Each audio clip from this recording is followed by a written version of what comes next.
we're talking sports today. All sports, all day. I don't know if I can handle it. This week was so crazy. Almost an agreement at gmail.com, Facebook, Twitter, YouTube.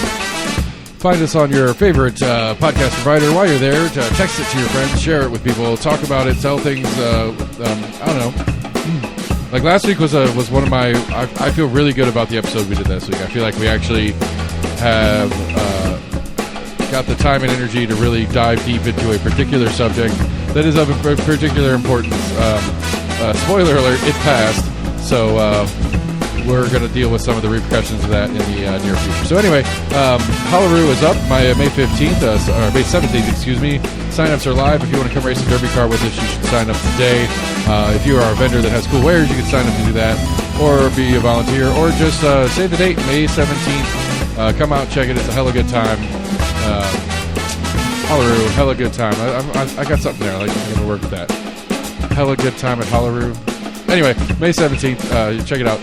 We're going to do a podcast, and I'm going to pre-apologize to Sam because I'm a little angry going into this one. So I'm sorry, buddy. I'm not mad at you. I'm just mad, and you just happen to be here to listen to it. Hi, Fran. Hey. I'd be happy to be here to listen to it. You just happen to be here to have to listen to me rage about it. I mean, I'm not surprised. We weren't surprised. We all predicted it was going to pass. Yeah. But the one thing I learned coming out of last week. All right, as far as I could tell, as far as I've talked to Jennifer, I've been on and off text and phone calls with Jennifer all week, watching things happen and stuff like that. My Becky Massey did vote for it. I'm quite upset. Mr. Briggs, who I don't like, voted against it, which conflicts me because I don't like a lot of the other stuff he does. But he did right by me on this one. Becky was quoted in I think a WATE story. Yeah, that her constituents told her to do it. I think it was that she looked at both sides and made that decision. I mean, look, there's a lot of this that is a lot of hoopla for something that's really not going to do much. End of the day, 99 out of 100 kids in Knox County, 99 out of 100 kids in the state of Tennessee, nothing changes for. The data already says, they talked about it at the thing, the data says that like 2/3 of this 20,000 the first year are going to be kids that are already in private school anyway. So that literally is going to be just all those people getting that discount of something they were going to pay for anyway. So the math says about 6,000 kids in the entire state of Tennessee are going to leave their current school, public school, take a voucher, and go to private school across the entire state. 3 kids in Knox County, 4 kids in Knox County are going to get a voucher, would be my guess. Do you remember how much they said they could expand it by next year? Because I guess they were going to go off of 5 every year. I guess how many people applied? Additional 5,000 every year, as long as like 80% is being used. Okay, I thought it was something like 75% or something, but never mind. I mean, as long as there's a good. I don't remember what the threshold was, right. But as long as a certain threshold is hit next year, so this summer it's 20,000. Summer after it will be 25,000. Summer after it will be 30. Assuming that most of that 20, most of that 25. I don't remember the exact number. And at the same time, the number that is the 10,000 that is earmarked to go to the 300% of poverty or less people, that will drop as well.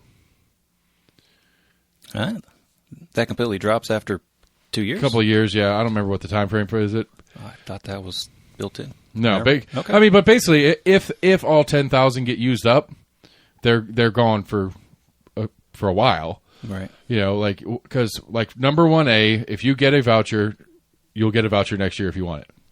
Right. You know, so if you've gotten one, there's probably a reapplication process or something.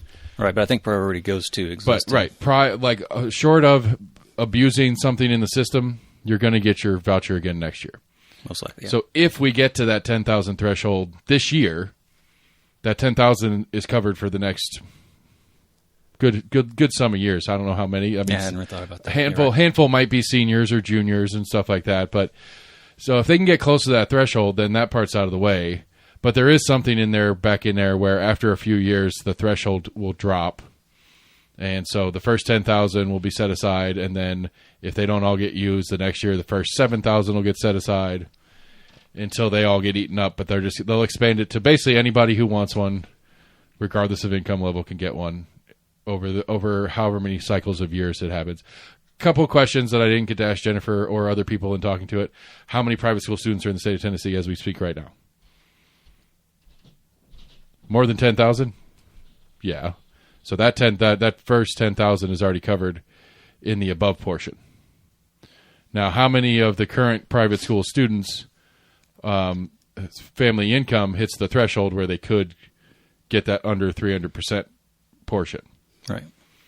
Because those are the families that are going to actually have a positive experience out of this thing. I think that's the one winner as far as I can see it. The family that has barely got enough to get their kid into that private school is now going to get a significant discount. But I think Scott said earlier today, Webb's almost $20,000. Yeah, I think I remember looking it up years ago. I can't remember if it was Webb or CAK. Yeah. It's definitely 5 figures, whatever it is. But there is apparently some school that teaches flat Earth and that it doesn't teach evolution. Is here in West Knox County, and it's only $5,000 tuition a year. Interesting. So as long as your kid's not into science, you can get in there under the threshold. Because you may have to worry about some other subjects at that point. The principal, or whatever the title is for the person who runs that school, did speak before the House right before or right after our school board chair on a personal capacity, not as her role as a school board chair, which gets into that fucking platforming bullshit that gets me so angry all the time. I'm constituent of one of yous in here. It was Betsy Henderson. She's a constituent of District of Briggs or Massey, probably Massey's district in the Senate, but I don't know if she was in the House subcommittee or whatever. But it's like I don't know the answer. You watched some of them. How many people that were speaking before the subcommittee didn't have some sort of job title that made sense for why they were there? Right. I think there was a number of, I think I heard him say something. There were a lot of people that tried to sign up for at least one of the committee meetings, I think. I think it might have been for one of the education. I'm sure Jennifer Owens was trying to sign up to talk. I'm sure, there was plenty of people trying to talk, but somehow it just happens to be that a random citizen who happens to be the chair of the third largest school board in the state of Tennessee, their name got drawn. Not because they're school board or anything, just we were working H's. So we took the first H we saw, and it happened to be a Henderson. We didn't know who Betsy Henderson was. Well, I mean, they do prioritize, quote unquote experts in the field or whatever. I don't know this person's qualifications. Right, but she's specifically speaking not as an expert in the field. She's speaking as a resident of the state. Right. And so, anyway, whatever. Like, that's so weird. Like, I was joking with Scott about it on his show. I said, hey, man, like, that'd be like Bill Gates getting up in front of a crowd or people or something or going to the state house and telling the state to use Apple for their next IT project. It feels like a little bit of a conflict of interest. Like, it doesn't really make sense that the head of company A is advocating for the state to spend a bunch of money with a competitor. Seems kind of dumb to me. Seems kind of counterintuitive. It smells unethical. I mean, it just seems counterintuitive. It's like, and it brings into question, like, if you voted for Betsy Henderson, like, I would love to hear your thoughts on this.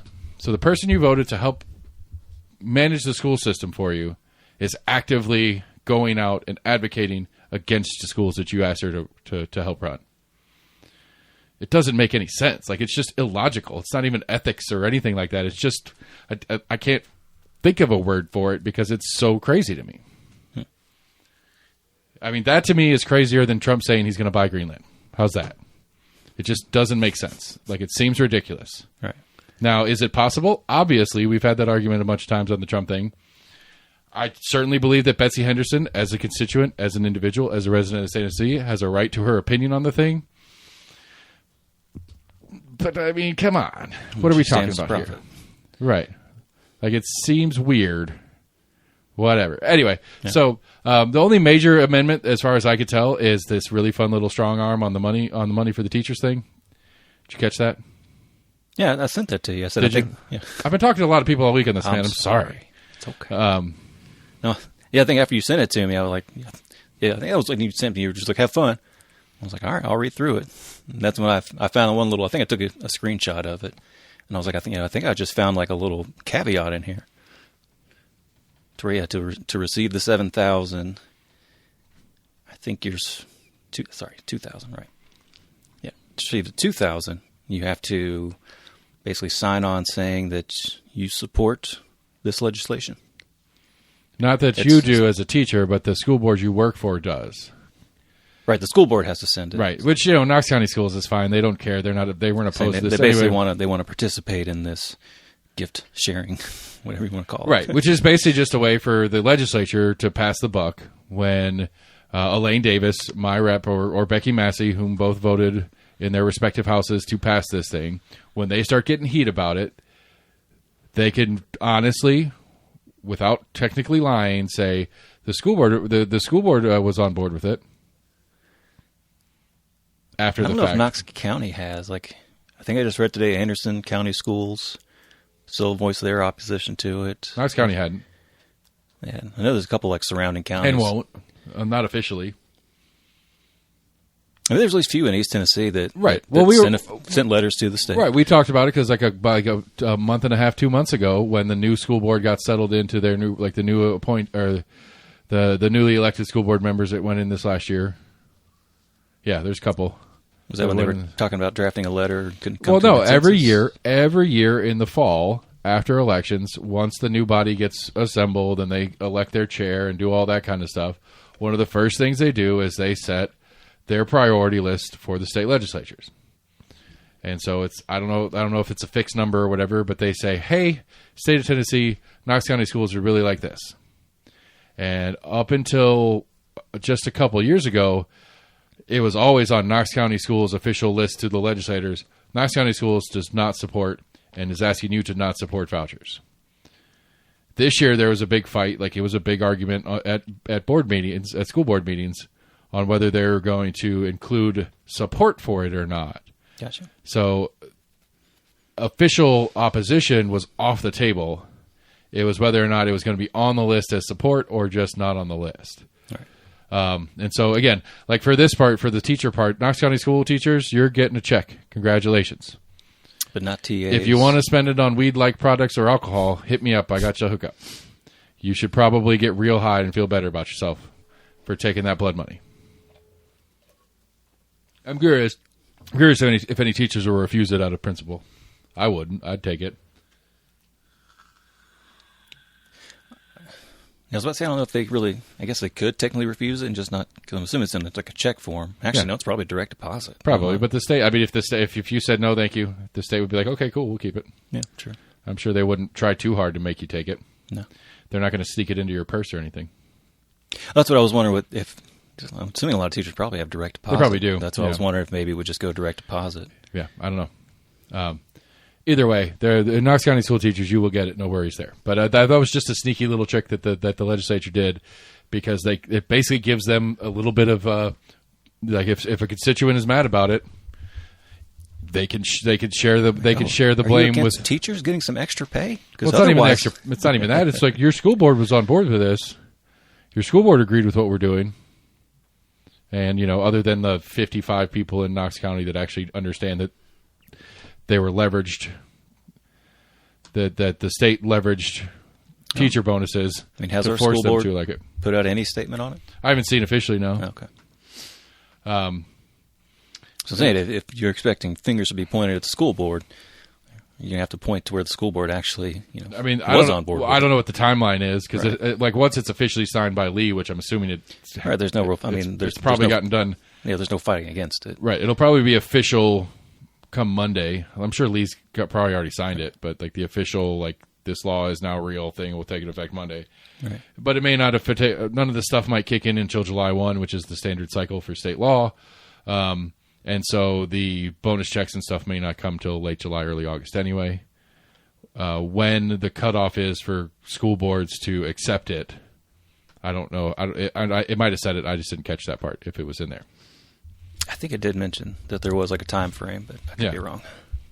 I mean, I'm sure there is at some level. It can't wait till 2027 and be like, oh, by the way, we're in. Can I get that bonus now? You guys still got that laying around somewhere? And so, I mean, there's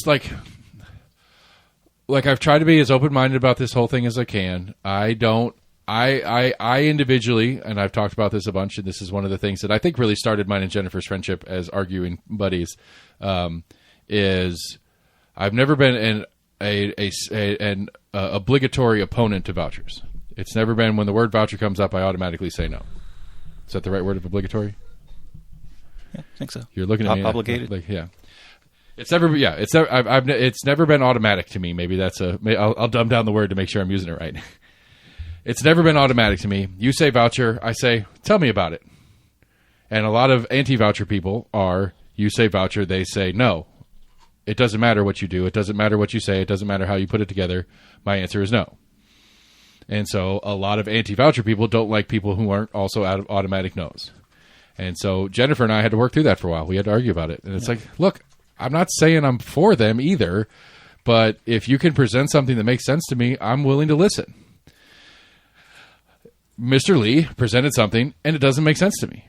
I was willing to listen because there's the hold harmless clause, and there's all this other parts and pieces in place that made it so I'm like, okay, well, you know, if nothing changes for my kids, and I say in public school, morally and ethically and on principle, do I think it's screwed up what they're doing? Maybe a little bit, but, you know, there's no downside. There's no direct downside to me, so whatever. But then we got going on this thing, and it just doesn't make sense. It doesn't make sense to me from any perspective. I can't read this thing and see who is going to be happy with this. There's going to be a short list of families, as mentioned earlier, who could barely afford their private school that may be able to afford it a little easier next year. There's going to be a bigger list of families who can already afford their private school that this is going to make an unnoticeable difference in their overall budget of paying that much less for school. Short term. If you're a private school administrator, I don't see anything good about this. Like, yes, if you were looking to expand, maybe, but at what cost? Is it worth it to you? Because yes, this expands the this voucher bill expands your potential customer base if you're a private school looking for more students. More people could theoretically afford you now that this is in place. But at what cost? I mean, if you're a private school, like, I don't know if Webb's done, you know, I've been to the property, you know, for work, but it's a pretty big property, but I don't know if they've expanded. So, I mean, like I said, they may be at the point where they've been at capacity for right. 8 or 10 years. That's another question that I've asked around, and people who have been way neck deep in this can't answer. Like, how much, like, is there a across the state, is there a significant number of private schools that have capacity to take on new students? That's been my thought. I was like, where are these going? But even so, even if you're a school that has capacity, you built a school for 100 kids, you're in your 5th year, and you only have 45 students. You have room for more students. You see this and go, okay, we can get up to capacity. That's awesome. But at what cost to your school? Dollars cost? It's probably not going to cost you, like, that's already built into your program. That's fine. More students are good. You know, even if you're a $10,000 a year school, families that can afford $3,000 a year are going to send their kids there, and you're going to get up to capacity. But you are letting the state into your school. Now, technically, yes, the state does already have some controls over even private schools that they could exert from time to time. They can take your licensure and your accreditation away if they think something's wrong. And like, the state does have some authority over private schools prior to this. But as soon as you start taking students that are taking the vouchers, you're letting the state have more control over your private school. As a private school administrator, is that worth it to you? Or are you just going to refuse voucher students? I mean, I know it mentions the testing, but outside of that, what are you referring to? I mean, the state would have control over the private school. I mean, the testing is the only specific, but as Jennifer noted 10 million times, pending the state commission of schoolers or whatever, the board chair of the state school board or whatever, pending rules. And that board, that state board of education can change those rules around all they want. Once the rules are set, they're not set in stone. So whether a different, but it's a bill that's been passed that's in writing. Doesn't that give it like legal that you can't just change? Absolutely not. It's promulgation of rules. Like the bill passes saying that the state board of ed promulgates the chair of the state board of ed or whatever promulgates the rules, the specifics of certain parts of the rules and stuff like that. The one we talked about at length was the test. Which test do they have to administer every year? Right. We assume the TCAP, but that's up to the state board. It says TCAP or like a nationally accredited, I think, basically. Right, Something like that. but every time it says in the bill that the State Board of Education gets to promulgate the rules, that is a spot where the State Board of Education gets to insert itself into a private school, at least as far as the number of voucher students that private school has. And again, that's a cost question. Like, it's a simple economics conversation. If I have to do certain things at my school now because I'm expecting voucher students, that's going to cost me more money. Is it worth it to me to take on these students, even though I'm not at capacity and I would like to be? But such as, I mean, the front end one is, what test are we talking about? Is it the TCAP? Right. If the state board decides it's a TCAP, so now I have to administer the TCAP to 10% of my students, but not the entire population. That's going to be a cost and effort that I have to put in to manage that system, and then I have to go through the reporting on that kind of stuff, all the different demographic stuff that goes along with that specific test that I have to report to the state. That's the one that I know specifically is already on the table. But again, depending on the promulgation of rules, opens the door for a lot more stuff. Now, it's assumed that this current board is going to be pretty hands-off, but that's this current board, and this board changes more or less with the governor's office. Which I don't think Blackburn's going to be any more intrusive than Lee's going to be, but I mean, I could see if they had to take the TCAP. I'm assuming the school has to buy like the test. So, I mean, you're buying a bunch of copies of it, so I'm assuming there's some kind of cost of getting the actual test to administer. Right, you have to admin the test, which is a cost. It's outside of your current standard thing, even if that's just. I don't think it's that much of a cost to them. Like outside of if you had to actually buy the test, which I think you do have to do, but. I don't know. Like Jennifer was saying, the state provides the state buys the test from Pearson Group. I mean, if we're going off the example of a private school maybe getting 10 or 15 students, you can pay someone to proctor that for probably less than like $40 an hour to proctor a test. I don't know the specific rule. That's what I'm saying. I don't. But even you're saying it's a big cost. I'm just saying I don't think. I didn't say big cost. I said a cost. Period. Okay. But even if it's only $40, it's a cost. Right. But to me, again, if the point of your private schoolness is to be autonomous from the state as much as you possibly can be, why would you open yourself up to state access? Well, I don't think that their mission goal is to be completely separate from any state oversight. I don't think that's their goal. Their goal is to educate in a private setting. Maybe some of it to be, maybe get out of some of the teaching requirements. I don't know.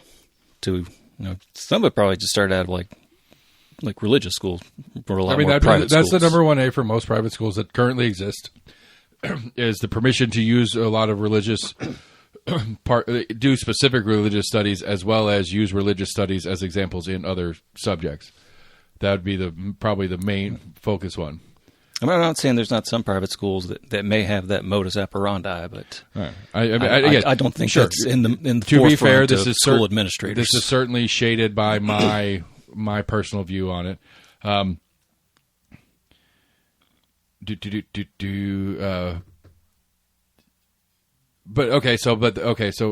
sorry. I started this. So I was going through all the different parties. Yeah. Who wins with this? Does anybody win with this? Private schools who are under capacity may win. Private schools who are at capacity will probably win because they'll be able to raise their tuition, not an additional $7,000, but an additional $4,000 a year, and just make an extra $4,000 a year without. And it's actually still a discount to all their families that are current students. So they're going to win a little bit, but I still think opening that door to state intervention is a bigger cost, whether it's a direct money cost or a concern over time than anything else in that aspect of it. Public schools don't win. Families who aren't already in private schools, 99% won't win.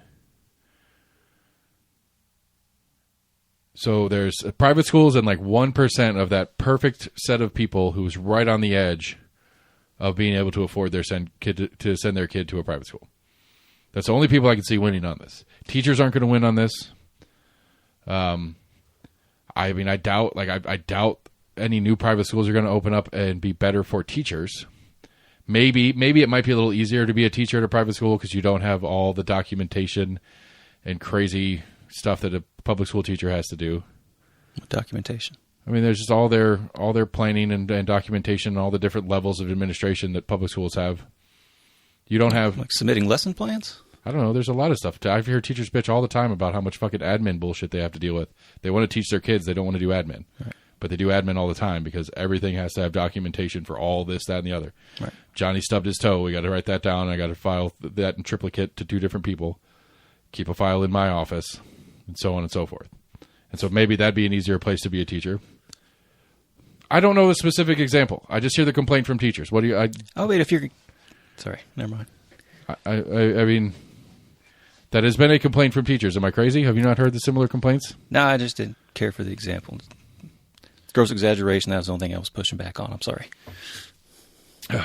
Because it sounded literal. I was like, I think he's being hyperbolic. Oops. Yeah, I don't know.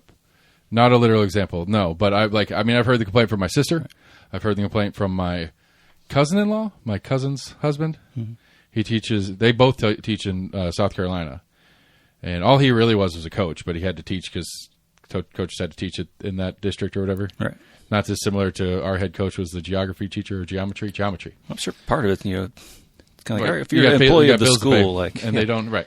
Pick a subject and just do one class. Gosh. At least teach gym. Right. But all the different stuff that they had to do, like, I mean, that was like one of his big issues. All the different, like, I remember him going off on that. Like, we were on vacation, and they'd come to hang out for a couple of days when we were on our family vacation.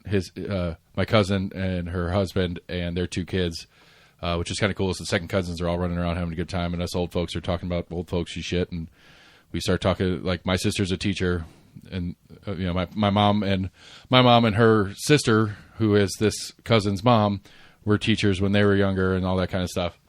And, like, it was one of those, like, my mom and her sister are complaining about some of the paperwork and stuff they had to do. Right. And my sister and my cousin, their daughters are like, you guys got nothing. Right. There's nothing. You guys had free reign. It was chaos compared to what we got to deal with. Now, that's what a lot of teachers talk about when they hear the joke. Like, oh, you guys get 3 months off in the summer. And they're like, yeah, but we work pretty hard for those other 9 months. Again, whatever. That's an aside. Right. Point being, I don't think teachers are going to win out of this situation. Like, it's a very small window of people who win. And even that small window of people who win are going to win in a weird way. And I'm not sure that I understand why you would count that as a win if you're one of those people. I mean, Governor Lee gets to win, I guess, because in the grander conservative movement thing, he gets to be one of the governors that got school choice in. This is true. And so again, and trying to be fair, like legitimately trying to be fair, I texted one Eric Wyatter, the most ardent conservative in Knox County, I'd say, most active, like hardcore conservative that I can think of that I have access to. And I literally texted him. I said, "Can you give me the conservative rationale for vouchers? I've tried really hard to think like a Republican, and I cannot make sense of why a true conservative would pass this." And he said, in general, school choice, including education savings accounts, are in the Republican Party platform, including the 2016, 2020. Also, in 2016 and 2020 also include the word vouchers. The argument made is empowerment of parents. So in the 16, 20, and 24 Republican Party platform, the empowerment of parents was the principle that they were pushing at. And so I go on to say a couple of different things. But my specific was, although the words have been used, parental choice or whatever, over and over again, nothing about this bill expands my choices as a parent in any way, shape, or form. He responds that that's your particular situation. It doesn't matter, basically. Quote, is your opinion or your understanding of your situation, but for some parents, it will help their situation. For some. To which I follow up with, how many? Lots of things change, people's situations. Is there any data on how many families after the 20K starter set will actually be able to take advantage of this that are not already enrolled in private schools, even at the 300% poverty level and a voucher? I'm guessing most people who can already do it, won't already do it. And that's actually data that was presented during the stuff. that 66% of this 20,000 kids will already be private school students. Like, that was given in the conversation while the bill was happening. That was presented on the floor. Didn't they already kind of have like a pre-application for this? Because I think that's some numbers they talked about. Like, we've already had so many. Right, they started the pilot program in 3 different cities. You're right. Chattanooga, Nashville, Memphis. I think so. Yeah. Which I think that's a little different. I don't know if it was quite a voucher or was that supposed to be kind of like a test. Because this isn't a voucher. This is the school savings scholarship program. Oh. This is right. The pilot is this. It's not exactly the same. Got to keep up with a bank account.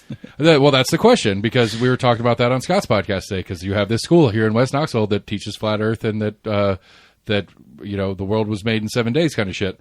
And it's only $5,000 a semester or a year. You get a $7,000 voucher, which was interesting to me because I didn't know it existed. I figured it did. And Jennifer was joking about that part in the bill, like, they're talking about things you can spend this money on, like it's not all going to tuition. Found an example where it won't all go to tuition. Right. And so with the remaining $2,000, if you take your kid to this school, you could do like an external science class, maybe.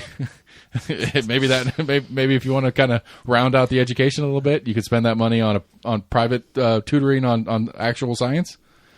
Just tell them to forget about it whenever you take their tests. Right. Just don't say anything at school about it. This is only for outside of school. Your transportation to and from said school, because apparently it's way out in West Knox County, books, computers, stuff like that can be applicable to this. So there is room for that.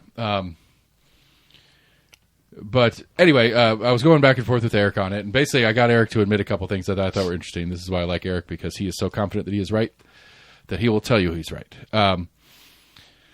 So he's talking about the vouchers and school choice have been a Republican Party platform thing. So I had a little 4-part argument with him on it.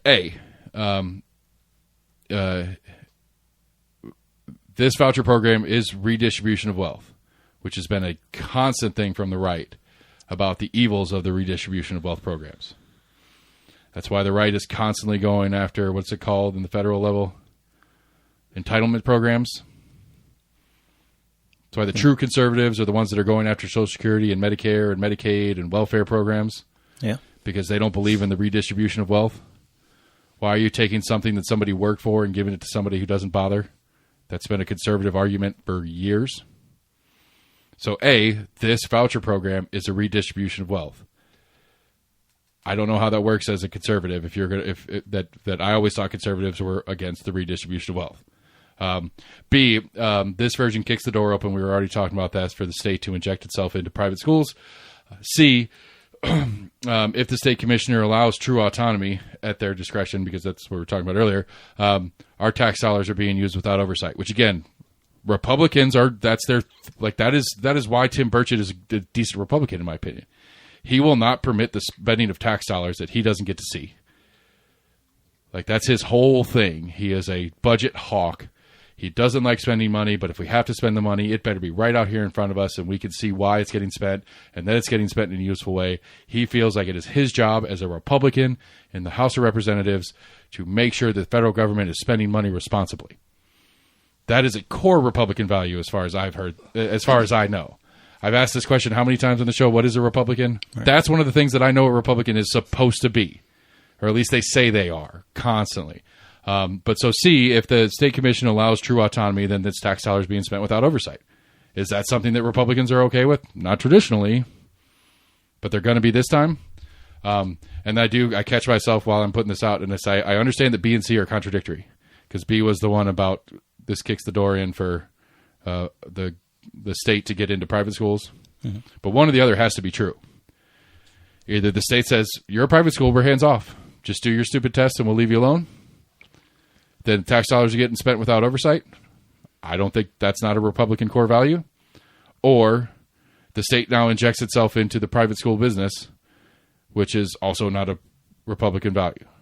So neither one of the two has to happen, and both of them are anti-Republican or anti-conservative policy. Right? Am I making sense? I think so. Okay. And then D is what I was talking about earlier. Although the words have been used over and over and over again about choice, parental control, nothing about this empowers me. and that's my standard me, not me personally, but most me's, because there's a lot of me's out there. We could, come on, think about it. We could go survey. We could go walk up and down my street, go into your neighborhood, knock on those doors. We could go to some of these nice-ass neighborhoods a couple blocks away, knock on those doors, families that have kids. Does this voucher thing make it possible for you to send your kids to private school? Do you feel like you have a choice now? I'm going to say the majority of answers are still going to be no. Yeah. So he responds to my A, which was the redistribute wealth thing. Any system where the state is the primary responsible for education of children has to be redistribution of wealth. He's not wrong. But why would it, okay, so it's against your values, so you lean into it? It doesn't, you know what I'm saying? So you agree? What was the statement again? My statement was... No, his statement. Okay. Well, this on the subject of redistribution of wealth, he says it applies... redistribution of wealth applies to any system where the state is primarily responsible for the education of children. Which is true. It's going to have to happen. There are tons of families who couldn't afford school on their own if it wasn't a public option. Public schools are, by definition, a redistribution of wealth. I don't agree, but... It's a definitional fact. How so? Because a significance, on the bell curve of things, right? Like the bell curve that is everything, there are probably there are probably 30% of the total student body in Knox County schools. Their family, their total input as a family into the state tax structure equals how much the state spends on that kid in school. There is a significant sum on the top half of that where their families put more into taxes than the school spends on their kid. And then inversely, there's a whole subset of students who generate less taxes for the state of Tennessee that the state spends more than that tax revenue on their kid. It's inherent in any system of that. It's inherent in anything the government does at some level. I get the idea. I just don't view it as a redistribution of wealth in that sense. But I mean, I don't understand what you mean. Like it is. It's not a viewpoint. It's one person puts because taxes are collected and the state is providing the service of educating the citizens. Right. That is distributing wealth. Yes. Because the amount spent on education is more or less consistent across the student, but the input from the different students and their families differs. I mean, hell, in the Tennessee the way Tennessee does their taxes, we as Tennesseans get services that are paid for by the state that people from other states pay for. That's redistribution of wealth, definitionally. We have tourism taxes. The majority of our state income is sales tax. Some people from other states come visit, spend money, and pay sales tax, and we get the benefit of people from other states' sales tax that they don't get the benefit for, arguably. Okay. That's a redistributed wealth. Somebody comes in to visit from Colorado, we get the bonus of their spending in tax revenue that gets spent on us, even though it was their money. Okay. I sidetracked you. Okay. Anyway. And so I follow up his ABCD from my ABCD with my new ABCD, which is, so you're saying, A, it is a core conservative value to redistribute wealth, ? If B is true, then the argument that vouchers remove state influence on the education of your child is false. Now, am I crazy?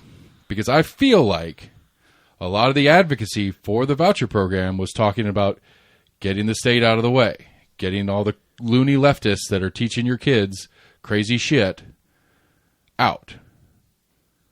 That was some of it. Yeah, it was kind of tied in with the school choice that, if a parent didn't agree with the school's, policies or whatever. Okay, so I'm not crazy. That was part of the sales pitch. That was part of people's campaigns. Not officially. I don't know about campaigns. I mean, Elaine definitely campaigned on school choice. I don't know if I remember her or any of her paperwork. I've got all her flyers in here somewhere.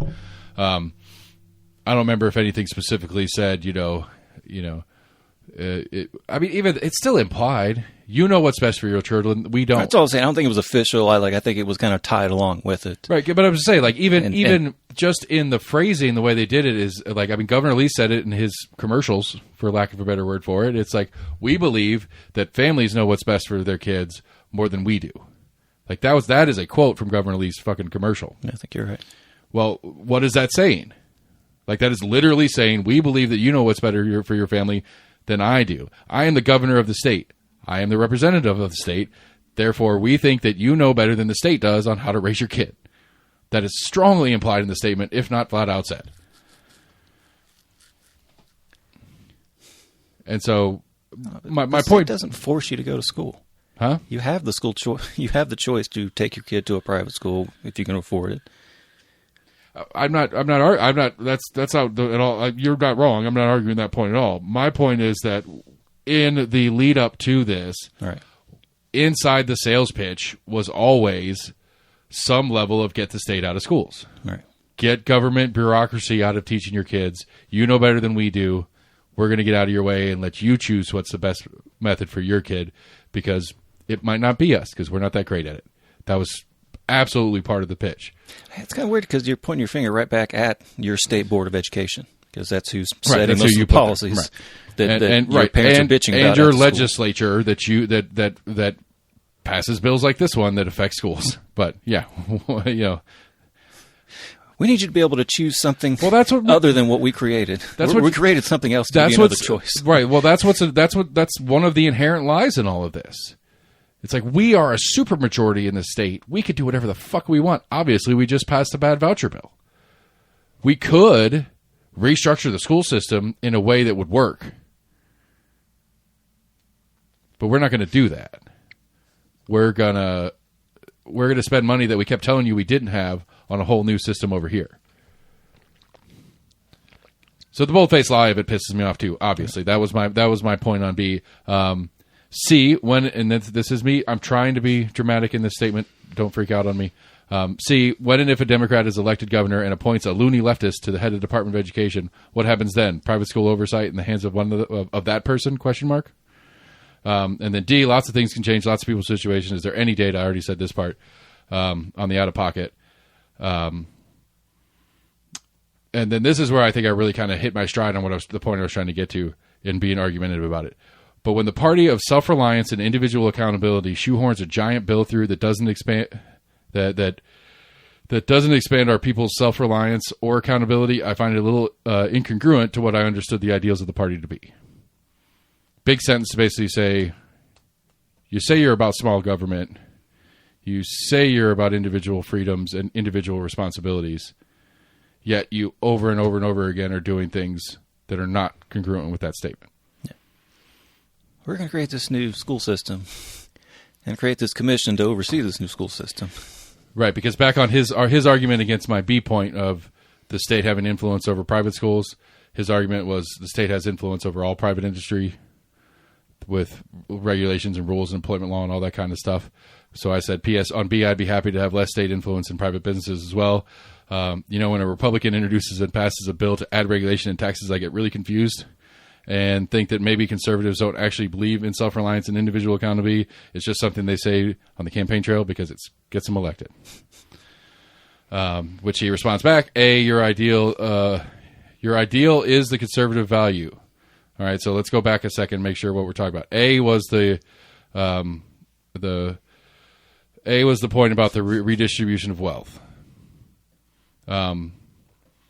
So my ideal that I'm referencing is that whole, self-reliance thing. That is a conservative value, but that's not on the table. It was a choice of put this thing in or leave it the way it is. All right, I'm going to stay on the A thread and skip and come back here a second. So my response to that thing is that, so why, if the value that is principled in the conservative movement, does your conservative governor put up X when it is incongruent with their values instead of trying to put up Y? Right. What bill, what do you actually want as conservatives in education? Why would you put up this thing? Because it's not congruent with your values. Why would you push this through? Why would you try so hard on this thing that is not congruent with your values because it's the only choice you have because you put it there. You made that choice. The Conservative Party made that choice, or made the choice to make that choice of leave it the way it is or add this thing. Why didn't they say leave it the way it is or add this thing that's actually congruent with what we think? Because they know they couldn't pass it. Because I don't even know what they'd want to do realistically. My interpretation of the conservative value system would say we get rid of schools altogether. We take away the public option. We stop taxing people as much so that you get to keep your income, and then you can educate your kid however you want to. No state board of education, no state regulations on how you educate. That's my understanding of how the conservatives would see it. Not that I disagree with that necessarily, but that is, if the value of self-reliance and individual autonomy is the value we're working with, then that is the logical end. This is not my argument. This is my understanding of conservatism. Okay. So why would you put up this baby step that doesn't even really go towards that if that's where you're headed? If that's what your values say you should do, that doesn't make any sense. That's my whole argument against this A part. And then I said, P.S., I'll run against Larson for mayor if you want me to. And then he looked up my record. I can't run as a Republican. Which I'm confused on because he went and looked me up, which is kind of cool because like part of me is like, he was curious enough with the idea of running me that he bothered to look up to see if he could. Or he just wanted to look me up because he hadn't done it yet. As bona fides not good enough? I'm not. They after post-Manus, they changed the bylaws. You cannot have voted in a Democratic primary for fuck ever. And apparently I pulled the 2020 Democratic primary. And I don't know why. I've been thinking about that all day. He said... is that probably had to do with local, would be my guess. No, because he's okay. So he said...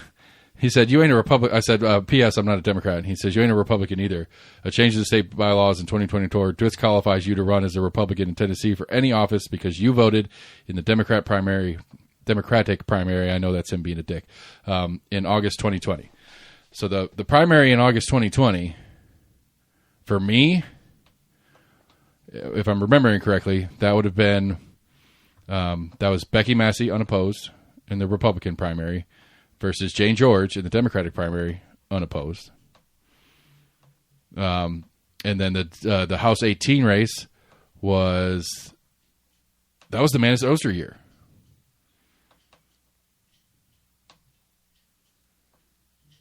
I think I'm going to have to call Chris Davis. I think they're reporting me wrong. I know I voted for Manus. Because the August one is the primary for that, because that's a November general. That primary. Right. The August race would have been all the county general and the state and federal primary. So the state races that I would have had in that primary would have been 18 and 6, as always. And then I don't know if anybody was running. No, that wouldn't have been a Burchett year. That would have been Haggerty's run. So there would have been that was a pretty packed primary field for Haggerty for Senate in the federal race. And then that might have been Burchett. But as a presidential year, the presidential primary is back in Super Tuesday. Wasn't Todd running that year too? Yeah, but he would have been on that general, so it doesn't matter. Yeah, I don't know. Because the county primary was back in May in 2020. Or something. I don't remember how exactly that works, but yeah, I'm trying to figure out why I would have pulled that primary, and I don't it doesn't make any sense to me. This is early in my career of paying attention. It was a while ago. We've slept a few times since. Yeah, but I'm thinking about the races, and it's like that was the Manus Oster primary. I had spoken to both of them before that primary. Right. We went on after that primary and sat in on that phone call, which was crazy. Yeah. Like, I was very interested in what was going on in that race. I can't imagine that I didn't vote in that primary. I'm gonna call Chris Davis. I'm confused. I think I don't think that's right. I wonder if I have any recourse. And now, if I get it changed or fixed or whatever, can I then run as a Republican? Rigged election. I mean, he's already running. Eric's already got a candidate for mayor. He just won't tell me who. That's really all I was trying to do. I was trying to get him to say no. I was trying to get him to say no. I'm already running somebody, and then I'd be like, "Oh, cool, who?" And he wouldn't take the bait. So anyway, my point is, from the right, this bill doesn't make sense. Obviously, the local left hates it, so whatever. Well, makes sense to somebody. Somebody's pushing hard for it. Right. And again, like I said, the only people that I can even kind of see winning would be a private school who doesn't take who's comfortable with the additional costs, both in dollars and loss of control, with the state having a little bit more impact on what they do. I mean, I know he kind of mentioned it, that, it was kind of alluded to in previous election years, but how long have we really been talking about, I guess, vouchers in the state? It seems kind of like quick to get, any kind of like public input in on this. Jennifer was saying it's been about a 10-year battle since it started getting knocked around with the level of seriousness that required some pushback. Okay. But to the lay person, about 2 years. It's been 2 years. I was thinking maybe a year or less, but yeah, apparently it was one of those like that was it was in the platform of Lee's second run. Everybody, like, he'd talked about one of his things that he wants to do in his second term was to get vouchers in Tennessee, and that's when it got to the more serious level the last couple of years that everybody's been really freaking out about. Yeah. They're like, oh, maybe they're serious about this. Yeah, this wasn't just conjecture. Per second, I don't know, because I know a couple of the representatives that I think Massey was one that said, when they allowed time for public input, and like I said, it just kind of felt like it was kind of short to really get public input on this. But no, there's the special session changed that. The special session changed that too, right? And there was zero time. Like, there was literally zero time, and to boot, to discuss the actual legislation that they just laid out. Obviously, yes, but I guess the idea of school vouchers, we had a general idea of what they were looking to do. Yeah, but the First Amendment that came across in discussion was like a paragraph shorter than the entire bill. It ended up getting axed through the process or something like that. Yeah. But the first, somebody who was probably part of writing the original bill had already written an entire 7-page amendment to it. Whereas everything, amend line 6 to 6B257-1 from this to that, completely changed the totality of the bill in 1,000 different ways. Almost the second that it got out into discussion, this amendment got filed. Yeah. So anyway, moral of the story is the most conservative guy in Knox County that I can talk to is defending this as a win. I still can't figure out exactly how it aligns with the conservative values that he says he's excited about. I'm curious. He thinks that you get a choice. Don't think about it. I'm curious if this is going to open the door for the left in Tennessee. I don't think so. There's part of me that if we see some catastrophic failures because of this, I think it could. But as long as it's going to take to see the real damages of this, it's going to be a while. Right. That's where I was kind of thinking. I think it's going to give them enough time to do a little bit of cleanup and call for the win on that too. So, they put the best bill forward at the time to, what we thought was best for the kids. Nothing's perfect. Nobody's perfect. But we're fixing it and we're going to take care of it. I just don't. I don't know. Most rural counties are essentially, whatever the term is for, just kind of like a deadlock district. See, I don't know. See, I think those are the ones because I think those are the ones that are most likely to see the negative effects politically sooner. Because those are the ones that you're going to see. You've got. I don't think in places like that, you're probably going to at best get maybe 2 small private schools.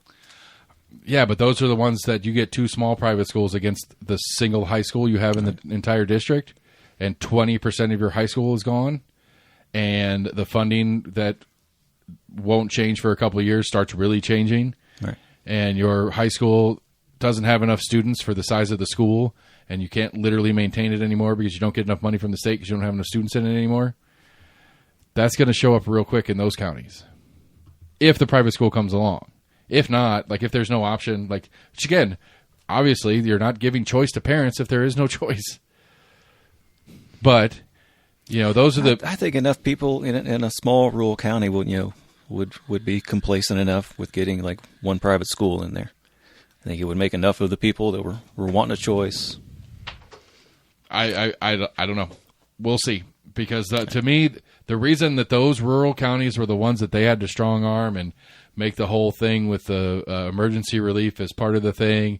And I can't remember. Jennifer told me who it was. There was one specific county who his sticking point was that if you're not if your parents aren't documented Americans, like Knox County, the state of Tennessee.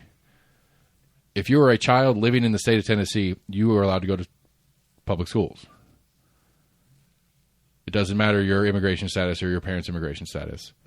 You are allowed to be educated at that school. Okay. One of the sticking points for one of the legislators, I'm not sure if it was House or Senate, was to ensure that there was language in this bill that said that any student of a family who was not documented U.S. citizens is not allowed to get this voucher.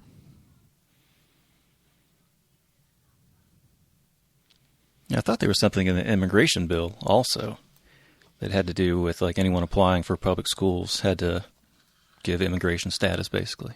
I mean, I don't think they can compel that. One's already passed. I don't think they can compel that, though. It's in the Constitution of the state of Tennessee that if you are a child living in the state of Tennessee, you are allowed to go to public schools. I may have misread it. Now, there is documentation for the federal right now that basically is permitting ICE and others to go into schools and churches to seek out illegal immigrants, which the schools one is not as scary because they don't care about arresting kids per se. They might hang out at pick-up and drop-off to see if some parents come pick up their kid and arrest a parent in the pickup line, which is fucked. Yeah, it's just fucked. But I heard about one Puerto Rican family got picked up. That's a federal thing in ICE. I mean, ICE like, I'm so sorry. Look, I get where a lot of people are coming from on this thing, but man, the lawsuits that are going to come down over this. Because look, at the end of the day, kind of like just breaking down like the cost of it. Sure, but at the end of the day, this is gonna end up being racist, no matter how you do it. Like, I'm not saying it's intentional or like angry racist by any stretch, but there are going to be Mexican Americans or Venezuelan Americans who are here legally with their documentation that their civil rights are going to get violated.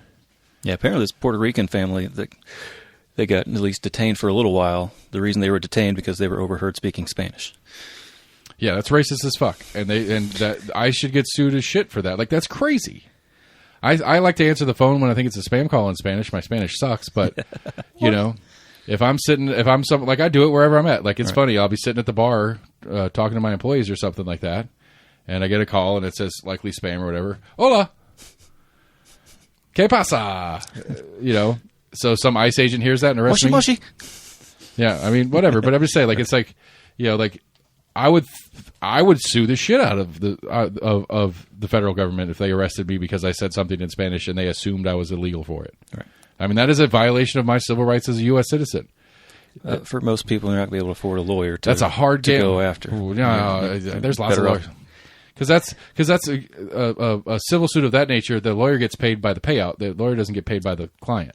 So you might get a pro bono, but I mean, you're going up against the federal government. That's going to possibly be a long, drawn-out case that any good lawyer would spend that much time on a case for pro bono. See, I think it's the other way. I think it's possible. I'm not saying it would be It's not pro bono because they get paid by the settlement.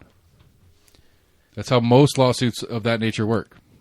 Right. Sorry. Yes, they're doing it at least for that person pro bono. Sorry. I'm looking at the plaintiff's perspective. I mean, plaintiff's not paying anything for their service. Generally, you've had a lawyer, you have to pay that retainer to keep that lawyer, to keep them doing that job throughout the trial. That is not industry standard, as I understand it. If you are suing, if you were suing for damages, like your Ogle Elrod and Burrell commercials, right? Like what those guys do, they look at your case. If they think they can win it or get a settlement, they will take your case for $0. And they take a third of whatever you get settled for. Right. I'm not saying that that's not in the system or unheard of. I'm saying that's just not. My sticking point here is that's not pro bono. That is, they get paid out of your settlement. They don't get paid directly from you. maybe I'm using the term incorrectly. I'm trying to express that the lawyer is doing it at least for free for the plaintiff for the duration. Yes, that is accurate. Yes. The point I was trying to make, that most people can't afford to pay a lawyer for that interim. Because what happens if you lose? Right. How much are you paying a lawyer? Well, that's why lawyers don't take those cases if they don't think they can win them. Right. Oh, sorry, I got you sidetracked. Yeah. Anyway, I don't even remember where we were before that. I did see something interesting on the funding. I think we were talking a little bit about the funding or rather money, but it says it comes out of the Hope Scholarship. It's not specifically just sports betting, so this comes out of the same fund that college scholarships are coming out of. And apparently the bill was kind of vague. I think the one news story I read on it said they had put out a question to the Tennessee Lottery Commission or whatever it is that oversees the lottery and et cetera. Right, which is a regressive and tax. And oversees the fund, I guess, that also keeps that money dispersed, et cetera. Right. Well, I mean, but it wasn't clear as to how much of that fund would be reserved for. Right. And so, right, if it went down the road and we have 60, 80, 100,000 students across the state taking advantage of the voucher program, do kids graduating from high school have access to a Hope Scholarship? Is there money left over? Is there enough money for that? Which, I mean, for me, that does check my one box of let's graduate smarter high schoolers instead of sending more idiots to college. I thought mentioned a couple times that apparently last year they approved funding essentially for vouchers. So we have like an extra chunk of money that's already kind of set aside for vouchers that we already approved like in the previous session. Oh.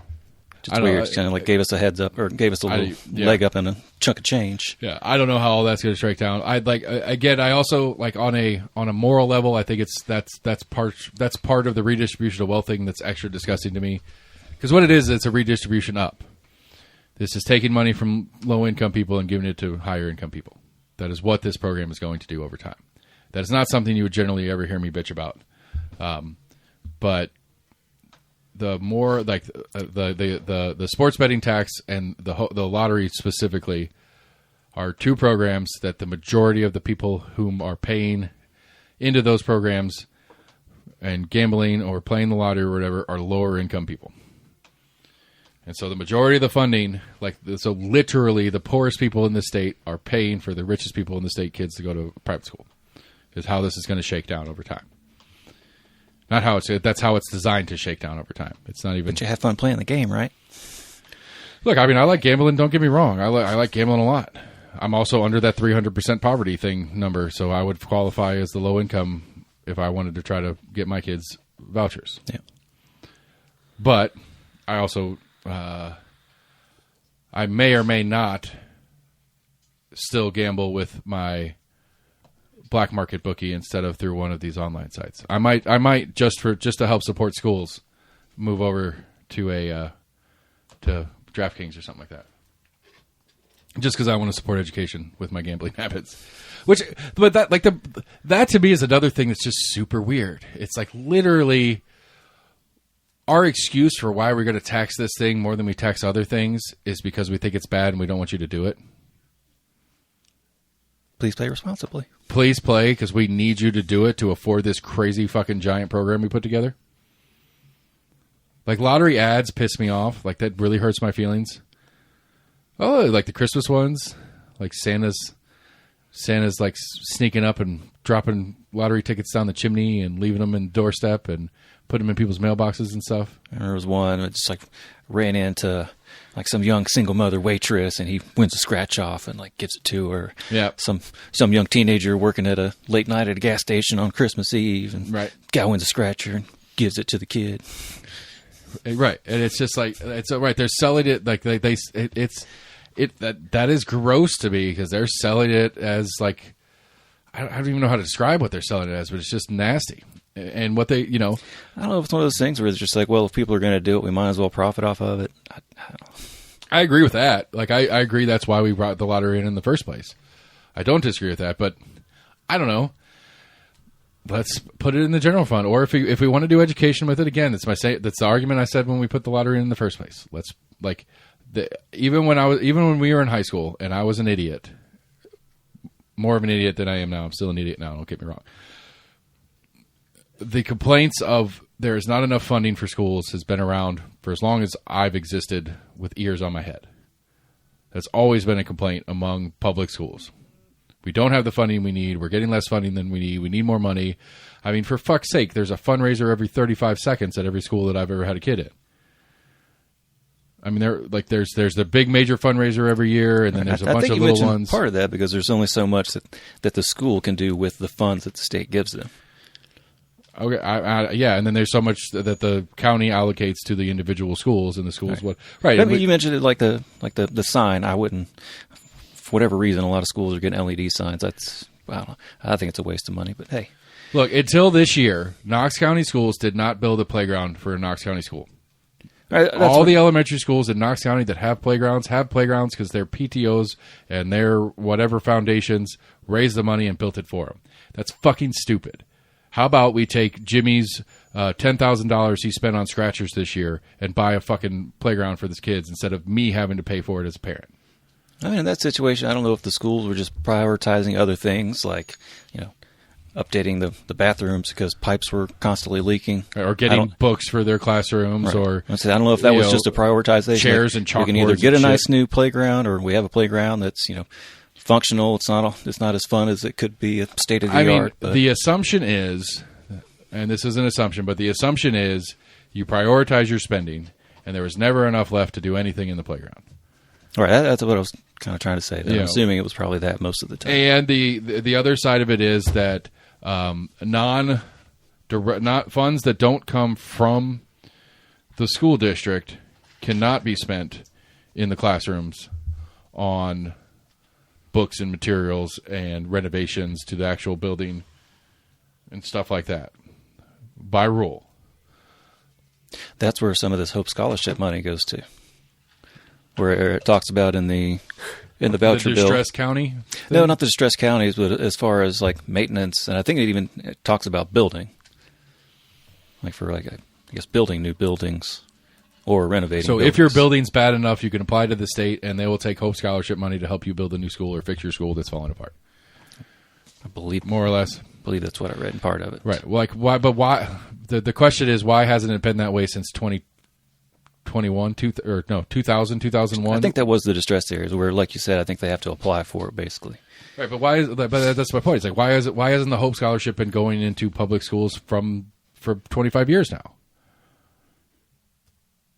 I don't know if part of it does. None of it does. It's always been the Hope Scholarship. The Hope Scholarship does, but I don't think that's all of the Tennessee Lottery Fund. I don't know. I think the Hope Scholarship is the Hope Scholarship that, yes, like you said, it only goes towards college. Whatever. The lottery, in-state college. The lottery fund, as far as I understand it, I don't know. It doesn't matter. Like it doesn't make it like one of the problems. I think the number one reality here is nobody can agree on the public school solution.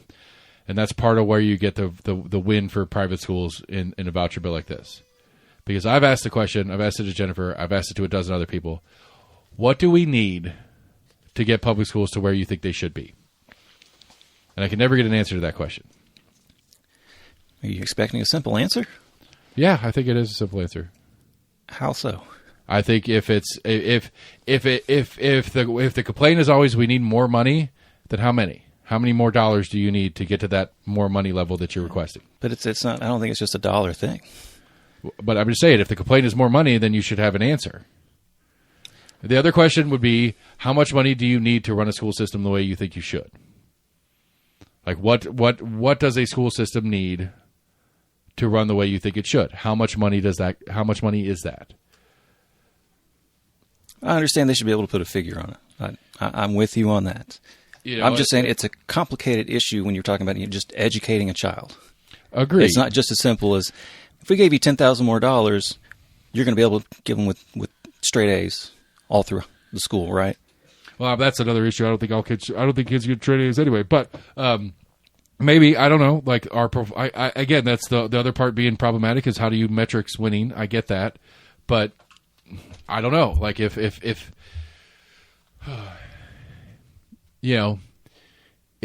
your complaint is we need more money, then you should have an answer to, well, okay, how much?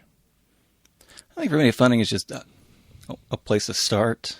I mean, and then outside of that, I mean, you really ask for just like updated, what's the about educational materials, curriculum.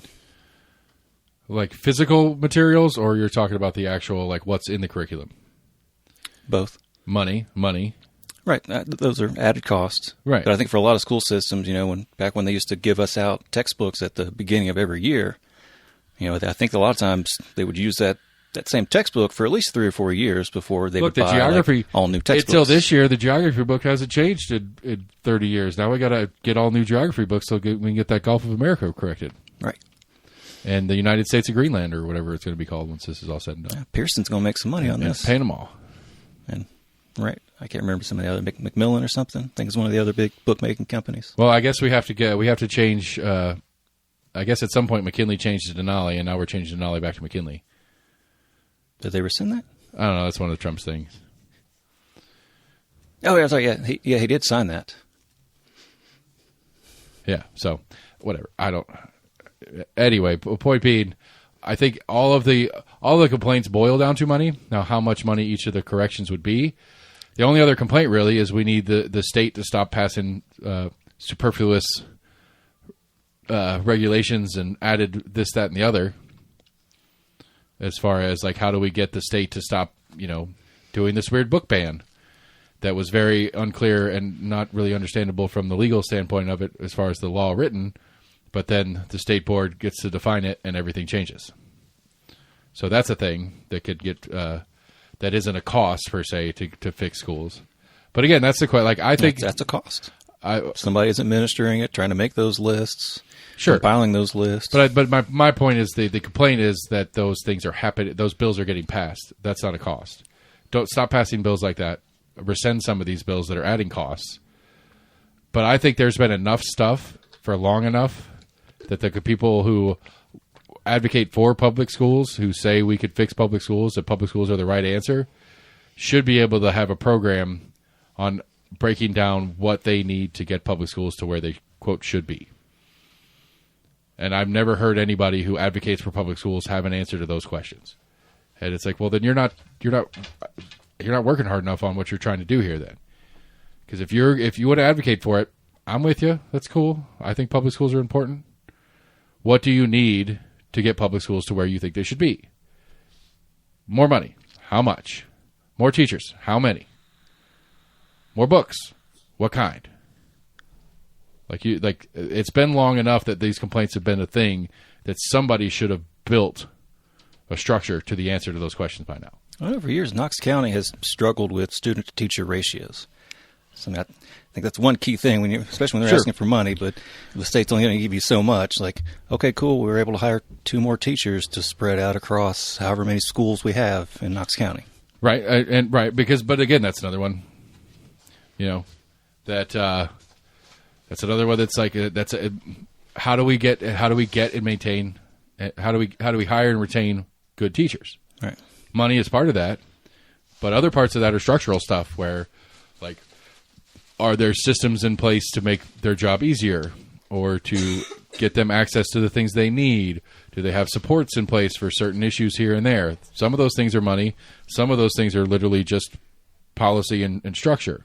I remember our teachers had to sign up to rent the projector for the day if they wanted to use it in class.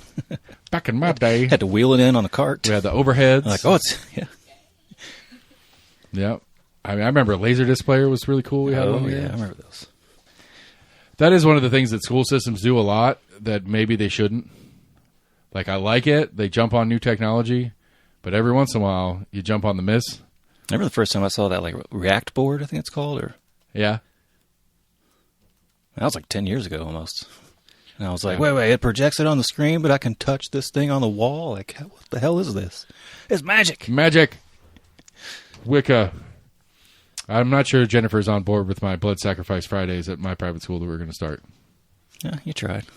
It's going to happen. We're going to do something. Speaking of blood sacrifice, just call it a church. Mm-hmm. I just throw some bread in there. We'll just do it with grape juice and call it blood. Right. Speaking of blood sacrifice, the Klan is live and active here in East Tennessee. Everybody, if you hadn't heard about it already, smooth transition. You're welcome.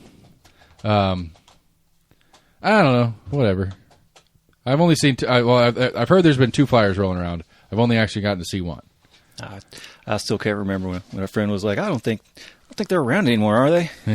It's like, what? Are you serious? Like, yeah, they do like public national marches at least once or twice a year. I mean, I'm pretty excited that they have a meeting. I mean, if you want to find out who it is, go to the meeting.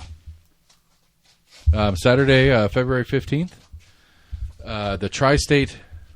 I don't even know what that word is. I don't think it is an actual meeting, but it's possible.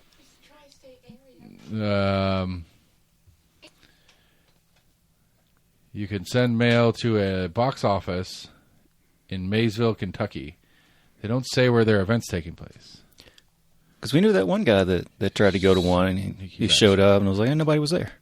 But apparently they had a flyer that, they were going to have a cross burning at this place. I mean, it's not even that. Like, it's the Tri-State is Ohio, Kentucky, Indiana, as referenced on their flyer. Right. It's not even our locals, lame. They're coming down here. Stay in your own state. I mean, there's branches everywhere, bro. Yeah, but get the Tennessee branch putting stuff together in Tennessee. Don't be bringing your Tri-State. We ain't no bluegrass or Buckeye Hoosiers down here. Keep your Buckeye Hoosier bluegrasser in your own place. We're volunteers. That's right. We volunteer to be hateful. I guess they do too, but we're voluntarily hateful. I don't know. Look, if they're going to people's houses and stuff and putting them on their driveways or their front doors, that's kind of shitty. They're putting them out in public spaces, still kind of shitty. I really don't care. Like, the part that bothers me is the article that I sent to you. I didn't send the article. The article that I saw it in, and then you sent it back to me. And apparently there is a bill introduced. What is the short version? Now that we know we can text, we can. I mean, it's introduced by Lambert, so we don't like it. But now we know we can get here to get the full text. I learned that last week. That was so exciting. Anyway, in criminal offenses, as introduced, creates a new misdemeanor offenses, including intentionally refusing to give one's name or giving a false name. Oh, this is a different thing. This isn't what you were. This wasn't in reference to that. Sorry, I thought that's what I clicked on and sent to you. Whoa. Okay, hold on. One thing at a time. There is apparently some bill that's flowing through the State House about hate materials and stuff like that being illegal, and it's like that's what I clicked on. I could have swore it's what I read and forwarded, but maybe not. There is a fine line for me. There's a fine line. Like, I believe in the right to hate. I don't like. I'm not saying people should. I'm not advocating for people to be hateful, but you have a right to be dumb. It's not illegal to be dumb, and it's not illegal to say things out loud that are unkind. And it shouldn't be, and it scares the crap out of me, even when it's like, that's the thing. Like, the true test of if you actually believe in free speech is defending something that you think is awful. So I'll do it. If the Klan exists in Tennessee, they should be able to hold their rallies. They should be able to put flyers out. As long as they are not directly advocating for violence in their materials, then they should be able to put up and say whatever they want. Any law that's put into place in the state of Tennessee to put any halt to anything of that sort is wrong to me. I don't even know how else to say it. Okay. And again, to be clear, this isn't advocating for anything that they're saying, but they have the right to say it as far as I'm concerned. The First Amendment protects that. There are limits to it. Okay. Limits being direct calls for violence. Yes. Okay. Which, in my qualifier I just said, as long as they're not out there saying, let's go, we're going to go kill people, or we're going to go do damaging things. Or when that said piece of paper, whatever, is used to intimidate. I don't, intimidate how? I don't know. How do you intimidate people with words? I mean, like, I don't, that's the question, that's a real question. Yeah. Are you saying you cannot be intimidated by words? I don't think you, without the other qualifiers that we just put out, no. You could say whatever you want to me. That shouldn't, there's no... So, I mean, you saw a flyer that gives the idea that this is probably an organized thing that you find as threatening. You're going to be like, well, they have the right to say that. Where's the threat? Sorry, intimidation. We'll go back to intimidation. Okay, what's intimidating? That the history of the group did some things? Can we talk about something else now? Sure. Anyway, let's go to this one, this Lambert one you sent me on accident, which isn't what made me introduced by Lambert. House Bill 55.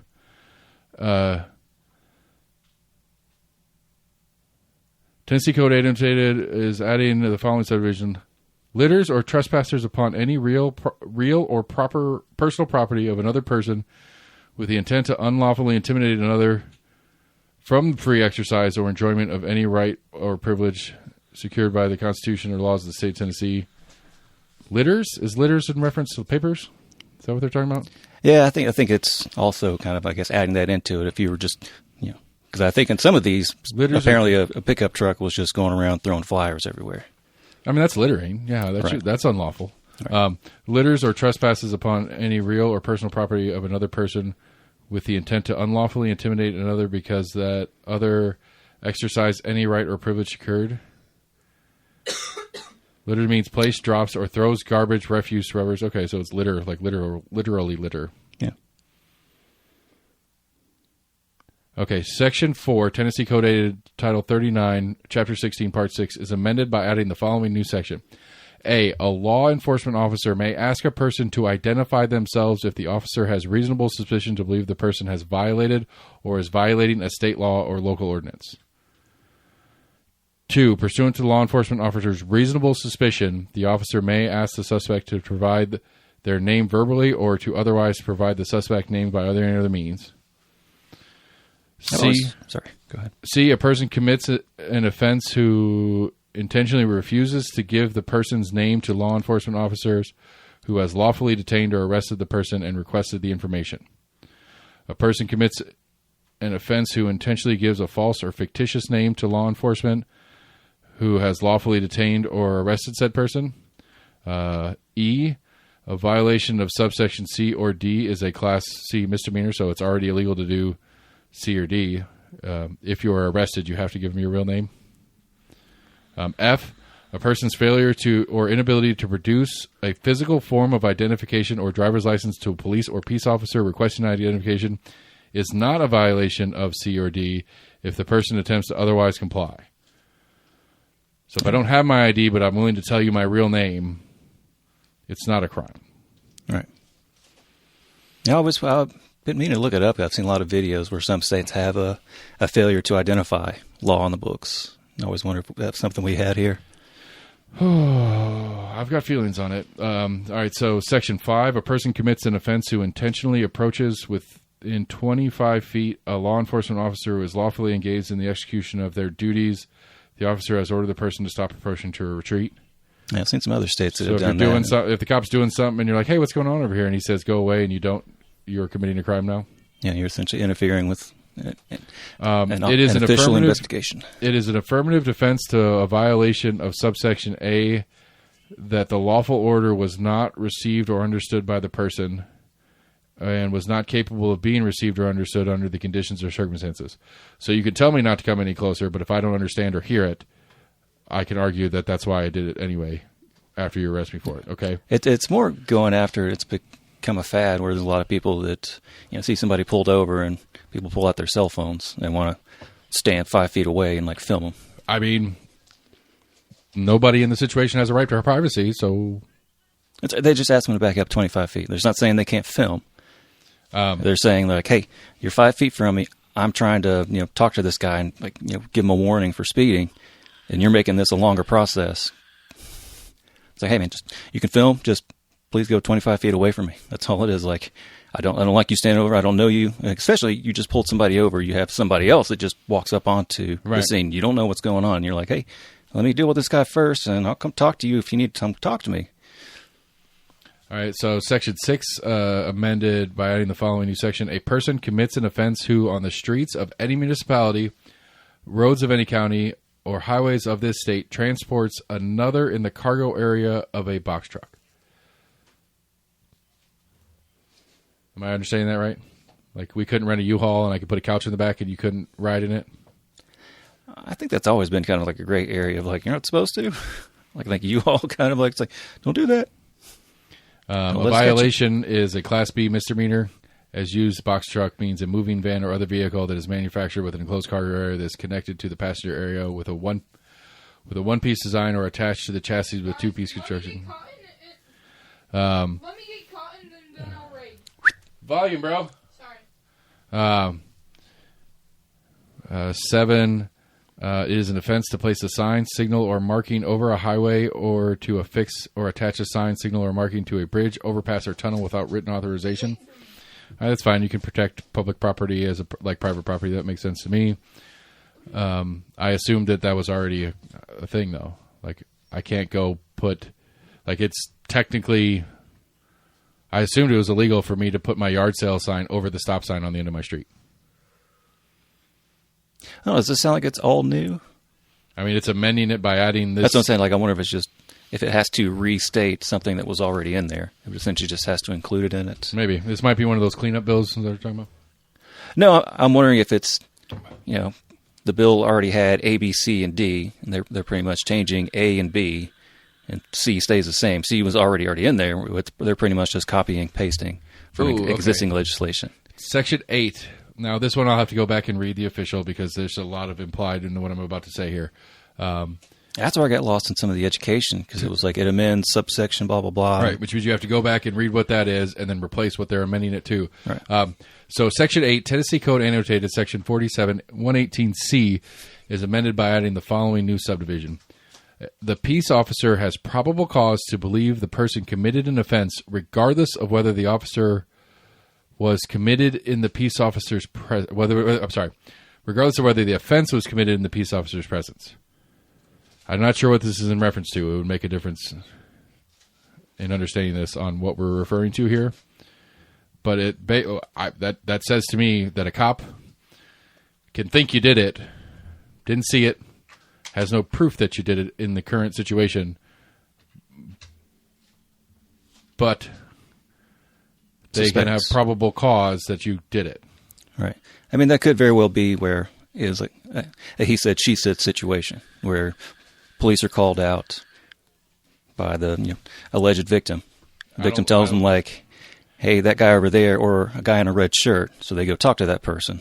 I am very They're cautious. Like, hey, you're a block away wearing the exact outfit of someone that just said, hey, right. Blah, blah, blah. I'm very cautious of anything that expands probable cause, but okay. I get what you're saying. I'm not saying that's not it. Section 9 adds the following. 2, whenever an officer makes a physical arrest for a misdemeanor and the officer determines that a citation should not be issued as provided in C, the officer shall note the reason for not issuing a citation on the arrest ticket. An officer who, on the basis of facts reasonably known or reasonably believed to exist, determined that the citation should not be issued as provided, shall not be subject to civil or criminal liability for false arrest. I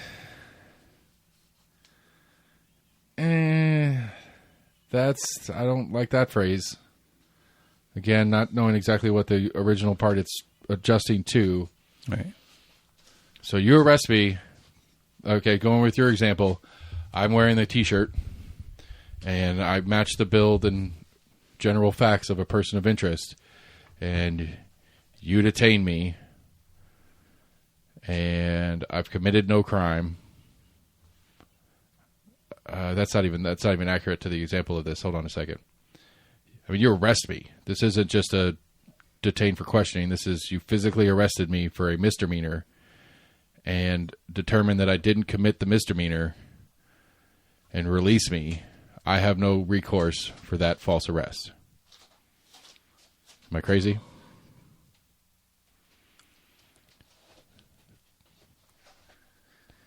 Yeah, it's kind of iffy.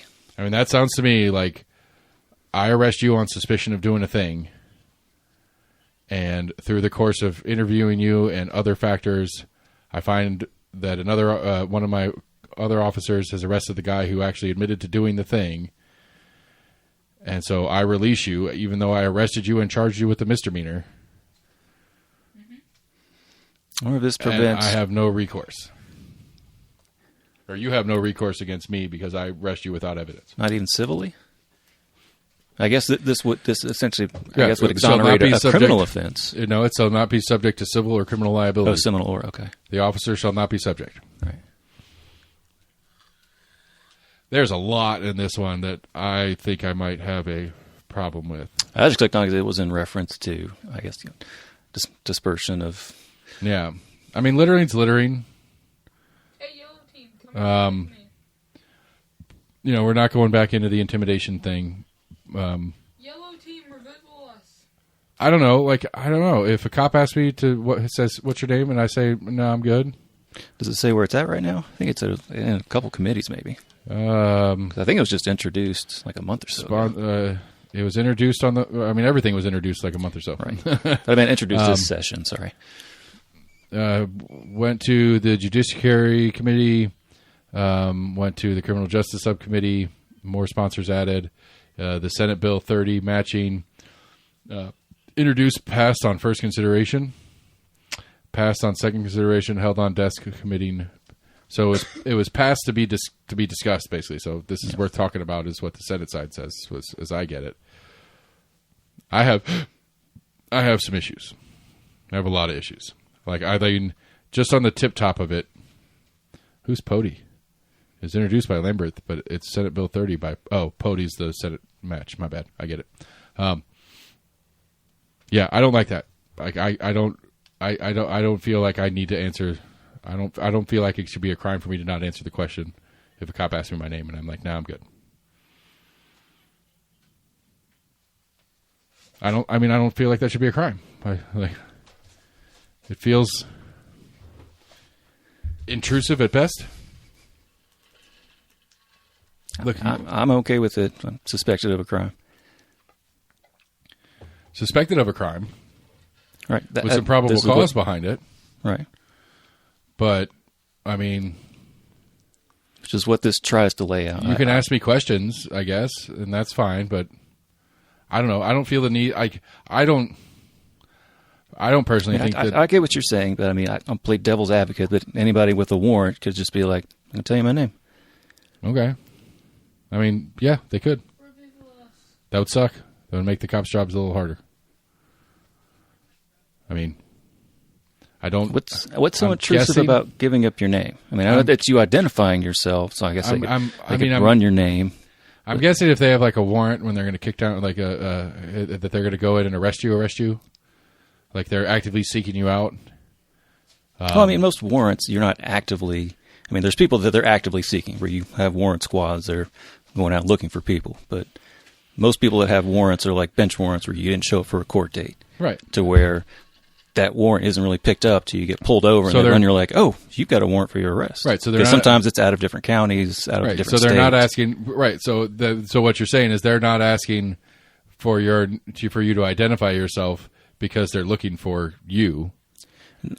They just find that they're looking for you when you identify yourself. No, that is not what I'm saying. What you just said is that the officer who is interacting with you is not seeking you Yes, out. Sorry, I thought I prefaced it. I'm going to play devil's advocate and kind of give you the worst case scenario. Trying to pull over your heartstrings of someone that has a warrant. Trying to give you what I would think is a reasonable reason for a police officer to require someone to identify themselves when they're suspected of a crime. To where I think it would be beneficial for a police officer to be able to take said criminal off the streets that is not supposed to be free. Sure. Okay. Yeah. Nah. I'm trying to give you what makes most sense to me. Right. No, I don't feel so intrusive identifying myself to a police officer. I get that others are, but it's understandable. Right. I will go back to the standard defense that Jamie gave me when we had the discussion about it. It's none of your fucking business. I don't have to give anybody like the idea that I'm like if some random person said, "Hey, what's your name?" I said, "Nah, I'm good." Absolutely. Like why? Should that be a crime? It should be a crime for me. Had a young lady get pissed off at me when I was working. It was like trying to ask me my sign. I was like, "Yeah, no thanks." She's like, "You're a dick." I'm like, okay. Right, and that's fine. And I think I don't think it should be criminal to be a dick to a cop. That's all I'm saying. And as I said, I've wondered. I guess it's not been on our books. I've always wondered if we have a right to identify or whatever. I don't know. I need to reread my Constitution again because I feel like at minimum that's a Fifth Amendment. That's a Fifth Amendment protective. Like if you're looking for Seth and you think Seth committed a crime, I plead the Fifth. Yellow team, please revive us. I mean, I plead the Fifth. You can't make me incriminate myself, and if the person you're looking for is me, and it's now a crime for me to not identify myself, what am I supposed to do? I have the Fifth Amendment protection on that. Yes, I guess if this passed in that moment, you're never foregoing your Fifth Amendment right, but at the same time, you may get that additional charge of you failing to identify yourself. Right, but that seems like then it's a violation of the Fifth Amendment because you're charging me with a crime for not admitting to a crime, or by not admitting to a crime. That's so weird. I don't know where you're going with that. I'll have to work that out a little bit better. Like, I mean, you get pulled over. Do you think you should be able to tell the officer, or just not show your driver's license? I'm a registered driver, and I'll tell you who I am. Like, write me a ticket. Well, I mean, there's probable cause there, right? Like, that's what the officer is going to come up to the car with. Like, I have evidence of you speeding. I wish you to identify yourself.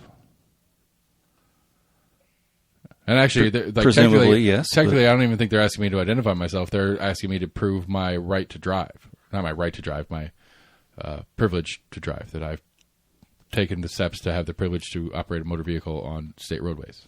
Correct. So they're not really... It's also you identifying yourself as well. Well, because it's the same document. Right. They're going to run your driving record, et cetera. Right. But again, I think technically speaking, they're asking me for proof of my ability to drive, not for who I am. They just happen to be the same thing. Right. Okay. But I've seen instances of the same situation to where the person, and it's rare, but the person is actually willing to give them a name and their social security. What a fantastic happy accident, though. That was a fun little deep down into Lambert's 55. I mean, I'm just going to say, I'm going to say that anything Lambert does, I'm going to probably be opposed to by default. Like I said, it was funny watching I think it was one of the education subcommittees where I believe it was the sponsor. It was getting mad when it kind of kept getting alluded that this money was going to hurt public schools. Like, this is not, it's in the bill. The public schools will not get underfunded, blah, blah, blah. I mean, he had a role to play in that show that they were presenting to all of us, and he played his role correctly. Yes, I mean, how many people are watching that are going to go back to the website to rewatch it? Oh, I'm just saying for I mean, but the coverage of it's going to show that part, and he got played. Possibly, yeah. All right, so moving on to more fun bad stuff. I don't know.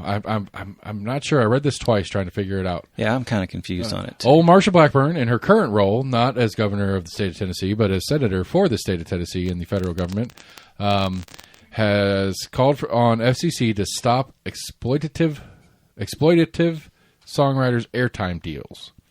Marsha claims radio stations and other networks are offering songwriters more airtime if they perform listener appreciation shows. So the TLDR, as I understand it on this, I don't know what that means. Too long, didn't read. I've had to look it up a bunch of times because I keep forgetting it every time I look it up. So the TLDR for our listeners who haven't read this is basically radio stations, some television networks and stuff like that do a thing where it's like, hey, Sam, you have a cool rock band. People are into your stuff. We're playing it. We play your cool single on our radio station somewhat often. When you're in Knoxville, you need to come to the radio station and do a live performance on the radio station. Or while you're in Knoxville, you need to headline our annual fundraiser event. And when you do that, we'll play your songs more often. We'll play more of your songs, and then we'll play them more often. All right. And it is a quid pro quo, 100%. Mm-hmm. And this comes as a backlash from the old school, the payola of old. I'd never heard that term. Oh, really? Yeah, I don't think so. Yeah, I've heard lots about payola. So payola was the old school version, and this was like Sun Records in Memphis, and like Elvis, and like this is from that area of radio, where those record label executives, so Sun Records would go to, would come to Knoxville to WIVK at the time, whatever version that existed way back then or whatever, but they would come to them and say, "Here's $10,000. I want you to play Elvis, and this I want you to play these songs on your radio." And so it's a way that the record labels were getting airtime, which they got royalties for airtime, but that wasn't really what they were after.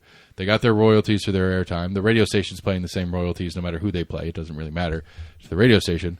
But the radio station takes that $10,000, plays more of their songs, which inevitably, when Elvis or Jerry Lee Lewis or whoever came to town, they sold more tickets to the show.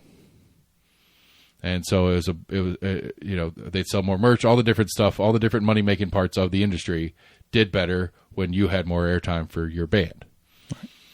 So that was the payola scam of old, where labels would go and do this thing, and so, or maybe inversely, radio stations would be like, you have to pay us, or we're not going to play your records.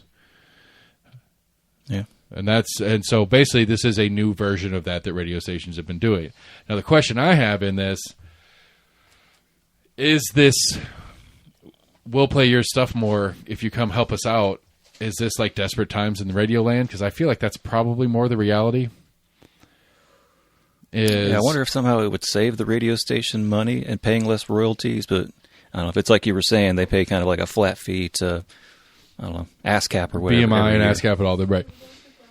Right, and so they're paying them about the same royalties no matter what they play.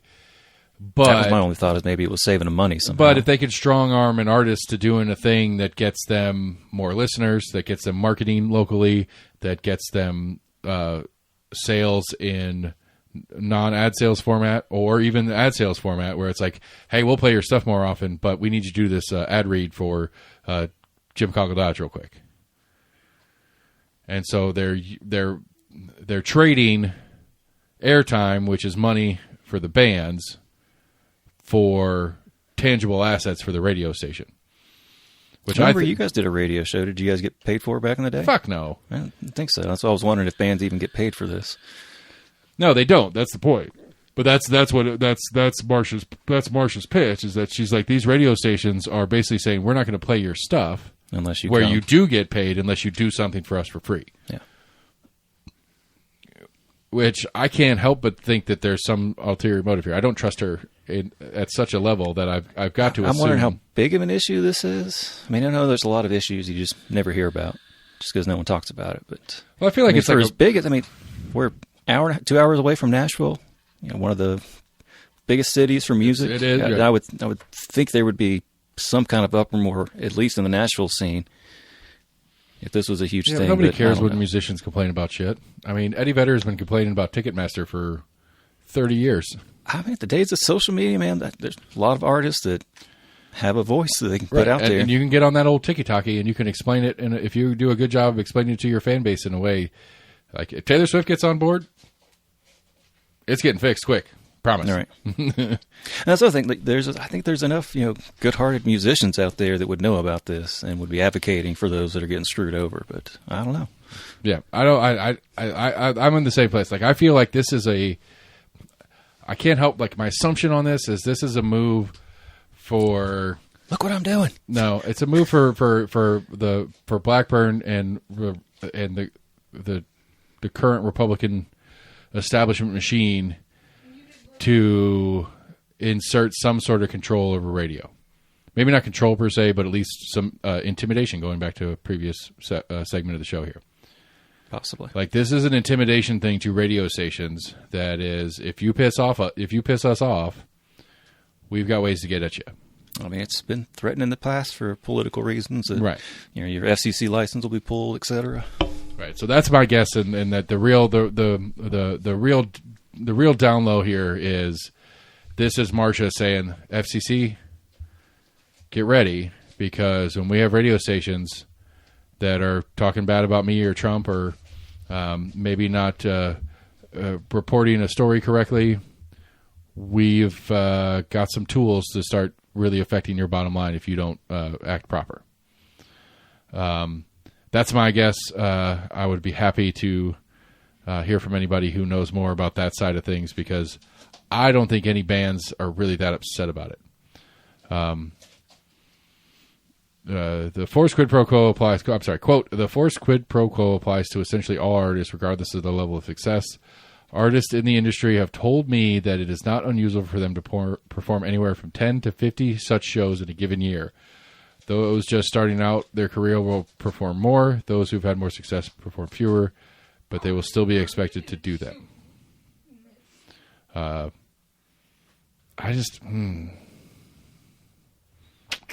don't know that I see that as a problem, because when you're a young band and you don't have a big name, you want to perform more. You will do whatever you can to get your stuff on the radio more. It's kind of a weird situation where I don't know if some radio stations, have kind of looked like, hey, like you have to play here for free. We put your name out. Then you just played like a headline show here in town, made $1,000, whatever. Right. It's right. Like, you sold out the Bijou, which is not our biggest theater, but it's a decent theater.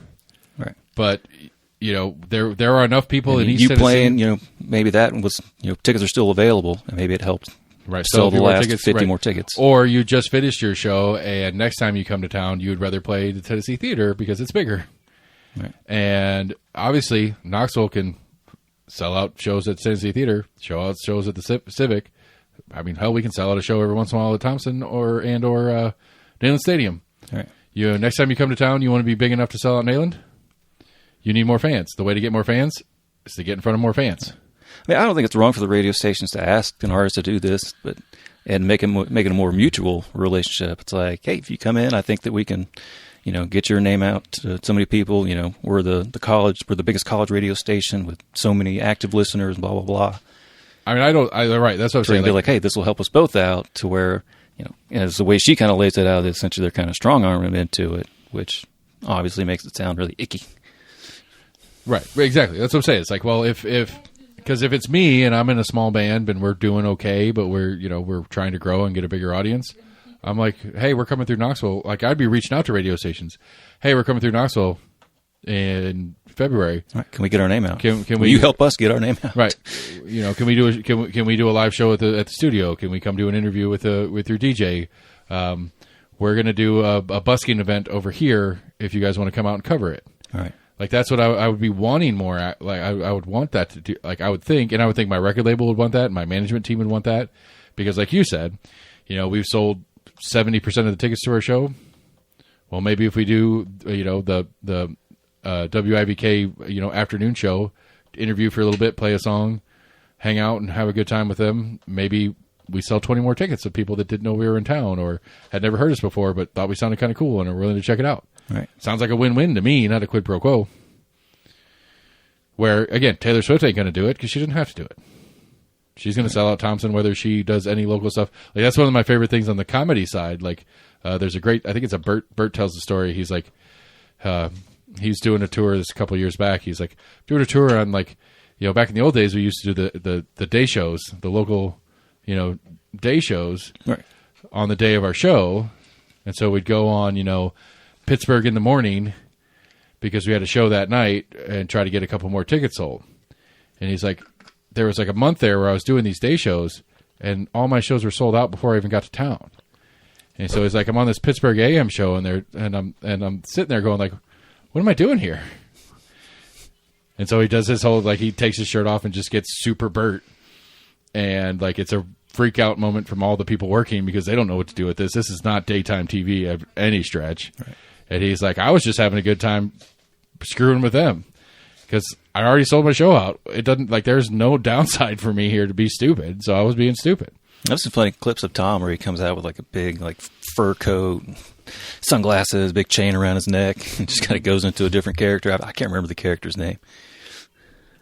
But alas, But I mean, yeah, also, I mean, if the radio station is basically telling them, hey, if you don't come play, we're essentially kind of requesting or strong arming that we're going to stop playing your songs. But I guess any radio station has that ability to play more or less of a song, but Absolutely, but at the same time, like as the artist or the even if I was the manager for an artist, I'd be like, then they don't play they don't play you on the radio.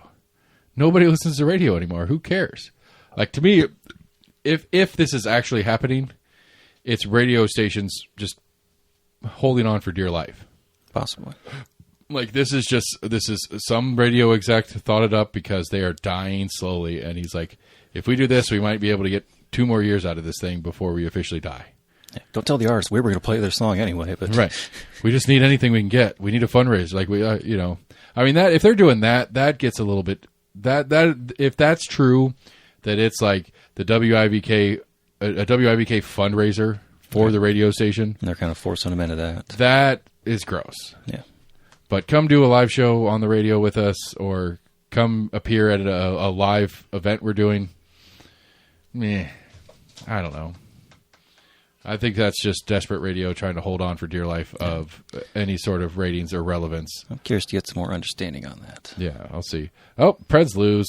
Damn it. 3-4 to those Canucks. Was it the Canucks? Sabres. Sabres. They might as well be Canadians. Buffalo.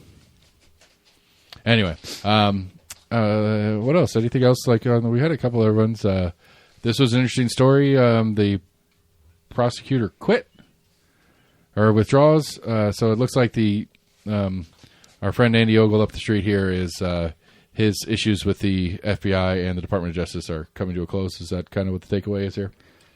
It kind of alludes to it being the possible beginning of it, because I guess like the lead prosecutors that were on it, that were presumably a part of the past administration, I guess have at least stepped away from the case. I did like what's the article kind of reads that it could. I mean, so the crime. So if I'm understanding correctly, the crime investigated is he claimed to have loaned his campaign like $250,000. Yeah. That there's no way he could have done so. Right. But then when he had an amended file, it was like, oh no, only gave myself like $20,000. Right. It was he claimed $320 of a loan, and then amended it to $20. Yeah. And so, like, I think the inference here is that he claimed that he loaned $320 to it, so that as he raised it, legitimately he could pay himself back $320,000, even though only put $20 in. I think it was this article. Or he's lying about he's trying to lie about his fundraising, because I think that's what this alludes to. Essentially, it was trying to make it look like his campaign had a lot of money, so he wouldn't get primaried or whatever. Right. I mean, I could see that as a tactic. They equated it to basically what George Santos did, or not too dissimilar from it. Right. Essentially, it's campaign finance. Right. The difference is George Santos was caught lying about everything. Right. And like the House of Reps, like just Santos was at the level where we couldn't even pretend to begin to defend anything. Right. You know, where at least Ogles is the one that introduced the third term thing, right? Yep. Man, he went on a couple like news stations talking about it. Do it, man, do it. But apparently, like the House still has an investigation. Sorry, whether or not that'll happen, I don't know. On the Gates thing, though, I think if the Gates thing got released, then everybody should get released. I think that's fair. If all the details on the Gates investigation got released to the public, I think everybody that's getting investigated in the House, all the details of their investigations should get released to the public as well. By all means. I like that a lot. I love it. I'd like to see all that out in the open. And, Bob Menendez just got sentenced, New Jersey senator. Had to do with like gold he'd had like in his house and like bought his wife. I think he had like some kind of like ties to like Egypt, basically. Yeah, it was Egypt. That's what it was. Yeah. Yeah, I just keep gold bars in my coat pocket that I wore to that one gala that one time that happened to have some Egyptian people there that were important.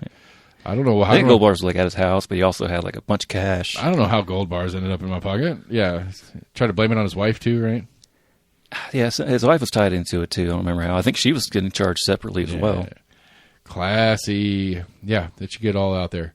Again, I'm okay with it if we can get the if we can get the requirements put together to change the Constitution of the United States to remove the 23rd Amendment. Is that which one it is? For presidential term limits? I think it's 22nd. Okay. I mean, you say like 23rd was close, man. Come on, throw me a bone here. Oh, I was trying to think. I was like, no. I think.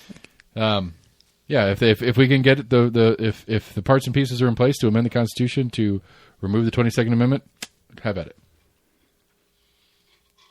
And for those, it's not that I like Trump that much, but I think Obama would run again if he could.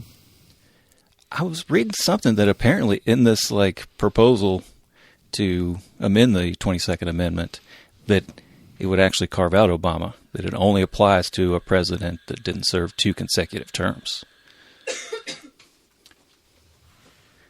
So is the proposal to amend the 22nd Amendment to a president can only have 2 consecutive terms? Kind of, yeah. I didn't read the exact of it, but I did read that they basically carved out the Obama possibility. Give it a run, buddy. Let's see how it goes. Good luck. Yeah, I don't know.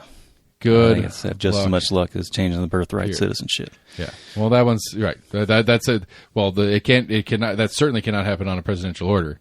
That is an amendment to the Constitution, which is a large process.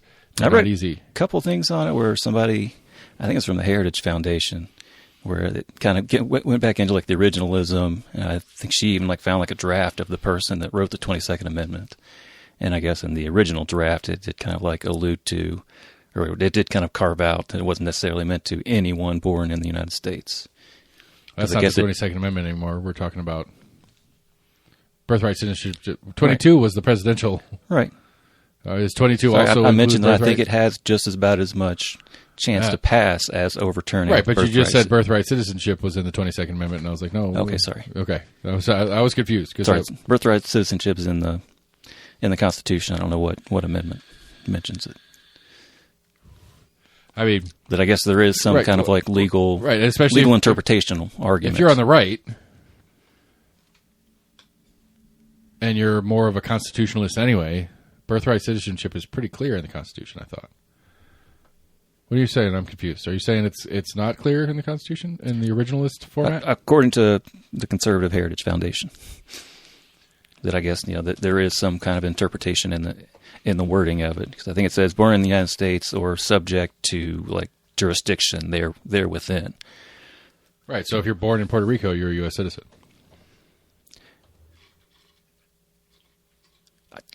I think they were interpreting it as saying okay, you weren't a citizen and you were born here, but you're still subject to, I guess, whatever laws of that state, territory, etc. That the laws itself could still be a little bit different.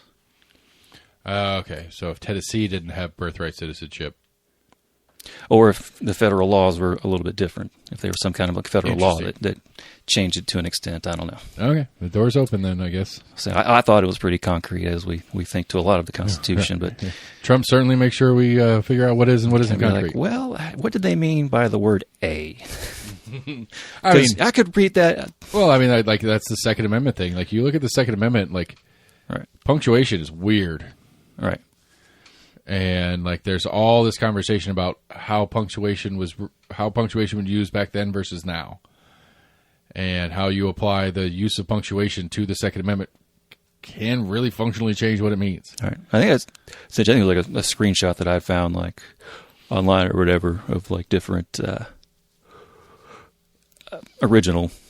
Or I think it was part of the original Virginia Constitution, but Jefferson or Madison had essentially written out a different version of that. Yeah, we talked about it. Yeah, I remember that. All right, so one last story before we get weird.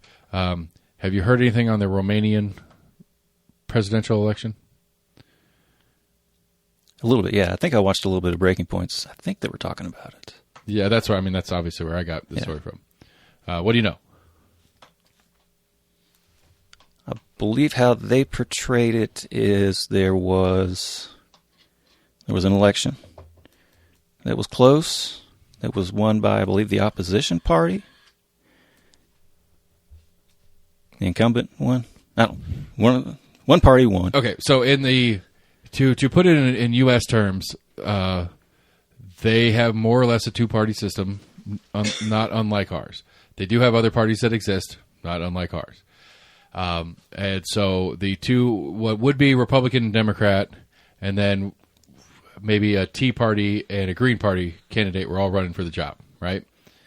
And they have a runoff election system where it's the long version of ranked choice voting is what they do there. And so they do an election to narrow it down. If a candidate wins 50.01% of an election, they have won the seat. If no candidate gets to that point, they reduce the field. Right? And so what would have been their Republican and Democrat, neither made it through the first round of voting. So when it came out to it, the what would be their Tea Party and what would be their Green Party won the majority of the votes, but not won the plurality of the votes, but not a majority of the votes. Okay. And so their system then says, okay, well, we dropped those other two, and now we're doing a runoff between the two remaining. And so their Supreme Court threw that election out on grounds of Russian interference, where in the document released by the Supreme Court on their decision-making, it redacts the name of the group that was found to be pushing social media and stuff like this,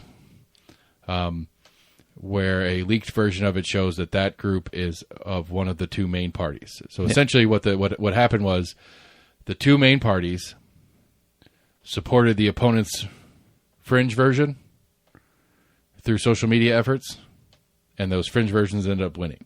Right. So not dissimilar to, we talked about it in the Pennsylvania race a couple years ago. The Democrats were really supporting the crazy version of whatever Pennsylvania person was running. It happens, yeah. Right. And so, and they got stuck. They got caught because both major parties were running their candidates, but then supporting their opponent's fringe version at the same time, and those two fringe versions end up winning. But the crazy part is that the Supreme Court throws it out, which on the argument of why they threw it out, we have interference from foreign nations, Russia specifically, who caused the who put out false information on all this different stuff, and that's why these two candidates got there.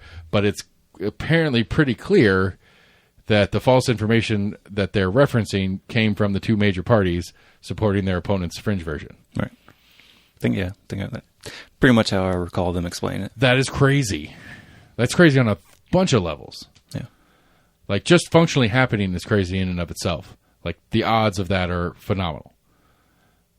But, like, they literally threw it out. Like, if I was a citizen of Romania right now, I'd be freaking out. Like, all the stuff that we talk about and all the craziness that we have in this country right now, that's scarier to me. Yeah. Because it seems pretty clear that the establishment version of the government got caught playing silly games and winning silly prizes, and then cheated their way out of it instead of dealing with the consequences of their actions. We've had it happen a few times here in the U.S. where an opposition party has promoted an opponent or an extreme opponent and trying to make their win a little bit easier. Right, but where sometimes it's backfired. Right, but when it backfires, they don't get it thrown out. Right, I agree. I'm saying the process of, right, I guess, no, absolutely, and which I think it's like you're playing with fire here. Like, yeah, you could be right, and it could be it could be a good effort for your political ends, but man, if you're wrong, it's a gamble. Whoo, right? And like to me, if you're wrong, you deal with the consequences of being wrong. You don't get to call Papa in the Supreme Court and get it tossed. Right. Like, that's crazy to me. Like, I don't know what I would do if something like that happened here. I wonder how big their Supreme Court is. I don't know. I'd be freaking out. I wonder if it's like a just 3-judge panel or something. I don't know. Nonetheless, like, if I were there, I'd be freaking out. Like, if I were a civil rights group, if I were one of these international, if I were the UN or something like that, like, what's the UN do in this situation? Like, it's clear. I think Romania is a UN member nation. Yeah. Like, I believe they're UN and NATO. Yeah. Do they have any, like, does the UN have any, like, hey, guys, this was a legal election. You can't throw that out. I want to say one or the other has been in other countries after contested elections. But I think a lot of times it has to be at the request kind of the country. They can't, cavalry can't just show up. I mean, like, hey, we're here to. I mean, at least in Romania, democracy is dead. In the United States, it's not dead yet. That would be my synopsis of the story. Is what you voted for got thrown out because the people in power didn't like your answer. Like, hey, we fucked up. Can you give us a do-over? Right. Like, legitimately. All right, dude, let's get weird. I was thinking really hard. I almost pushed the other button. Oh. I started to push the other button. I was like, no, this one. Apparently, we'll have an update to one of our previous stories. Oh, yeah? Yeah. We have, man says he was behind some of the viral googly eyes on public art in Oregon. Oh. Resident of the Central Oregon City says he was behind some of the googly eyes that appeared. Let's see here. Founder of a nonprofit that works to combat human trafficking says he used duct tape to attach googly eyes to 2 sculptures. He said he has carried out similar pranks on other Ben sculptures before, such as adorning them with hula skirts and leis. And they serve as a respite from the emotional toll of his work. There's more of it. Did he get arrested? He should have gotten Didn't arrested. get that far. I don't believe so. I would have arrested his ass. I would have asked him his name. If I were the cop. Like, what's your name? I think Better tell me one the of truth. those situations where it depends on if the prosecutor wants to file charges. It's They're worth. facing public property. I don't know if he went back and cleaned it up. I don't know. Anyway, all right. That's fun. Good update. Thanks for bringing that update to attention. No. Oh,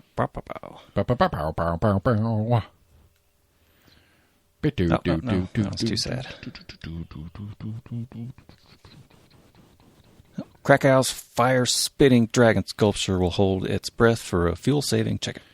All right, just for reference, I really thought you said crack house. No, Krakow. I caught it midway through your statement, but initially, crack house, fire spitting dragon. It's still logically making sense to me. You know what I'm saying? Like from Today at the Crack House, the fire-breathing dragon was spotted.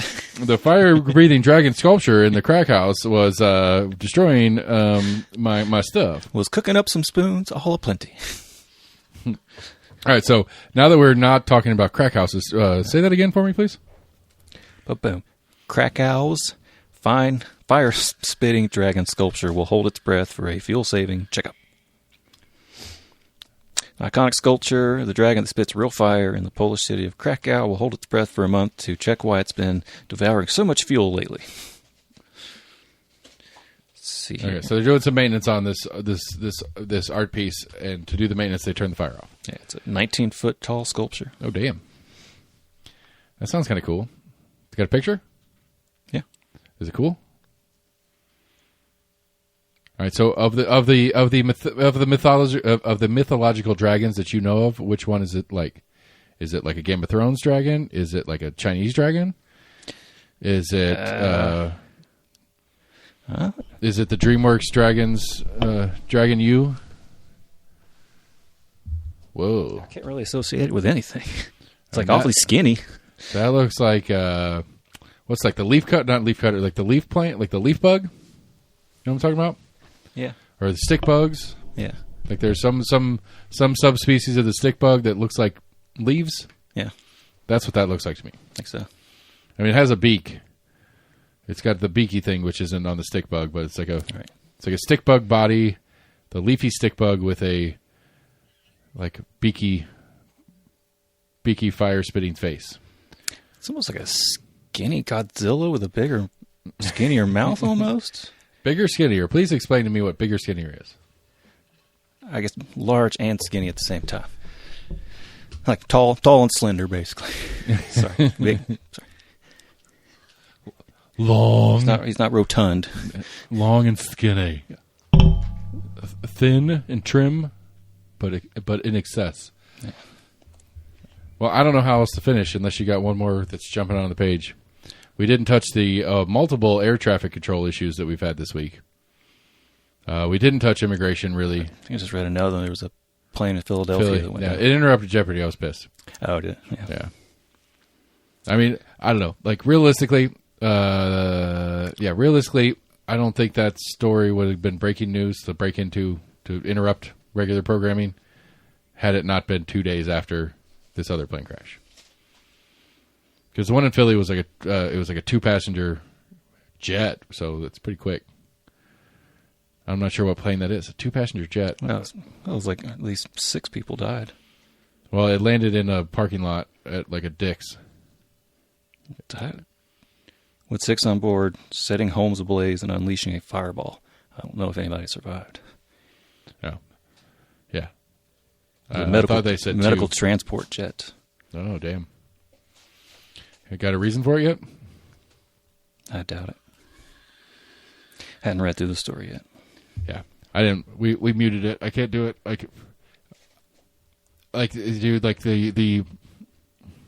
Dude, the apocalypse could literally be on the doorstep.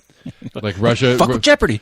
Russia could be sending the bombs. Don't fuck with Jeopardy. Like I get 30 minutes a day. Okay, not even 30. I get 22 minutes or whatever the actual show is. Right. Interrupted by commercials. I get 22 minutes a day where nothing else exists. Sit here with my wife. We watch the Jeopardy. Sometimes we feel good about ourselves because we're answering a lot of questions. Sometimes we feel like idiots. But that's like that's it. That's all I got. Like that 22 minutes is guaranteed. Like the all the other stuff just kind of flitters away. Like got lots of stuff going on. This week was a crazy week in local government. We had a bunch of different stuff going on locally that we didn't talk about at all. We had our statewide stuff that we did touch on. You know, Trump's going crazy with the executive orders. We got kids getting ripped out of places and thrown in carts. Apparently, Rubio's on his way to Panama right now to talk about the canal. I think I did see that. You know, we got a ton of stuff going on. Tariffs happening tomorrow. All that disappears. All of that disappears. When Jeopardy's on. When Jeopardy's on. That's all I got. So just fucking leave me alone on Jeopardy, okay? And the only reason I think they cut in live is because it's 2 days after this other one, and I think that it was close enough to the nightly news that they just finished. Right. That Lester Holt was still in the studio, so they're like, "Hey, Lester, before you go, let's do this real quick." Right.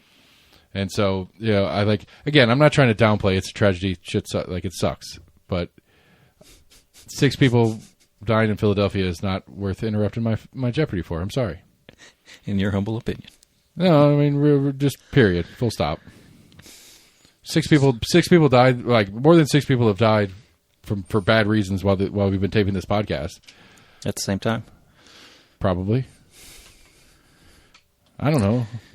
Like mathematically, yes, absolutely. Probably like 100 people died in the Or in one event. I mean, at the same time in one singular event. Semantics matter. Anyway, I love everybody. It's a good show. Thank you.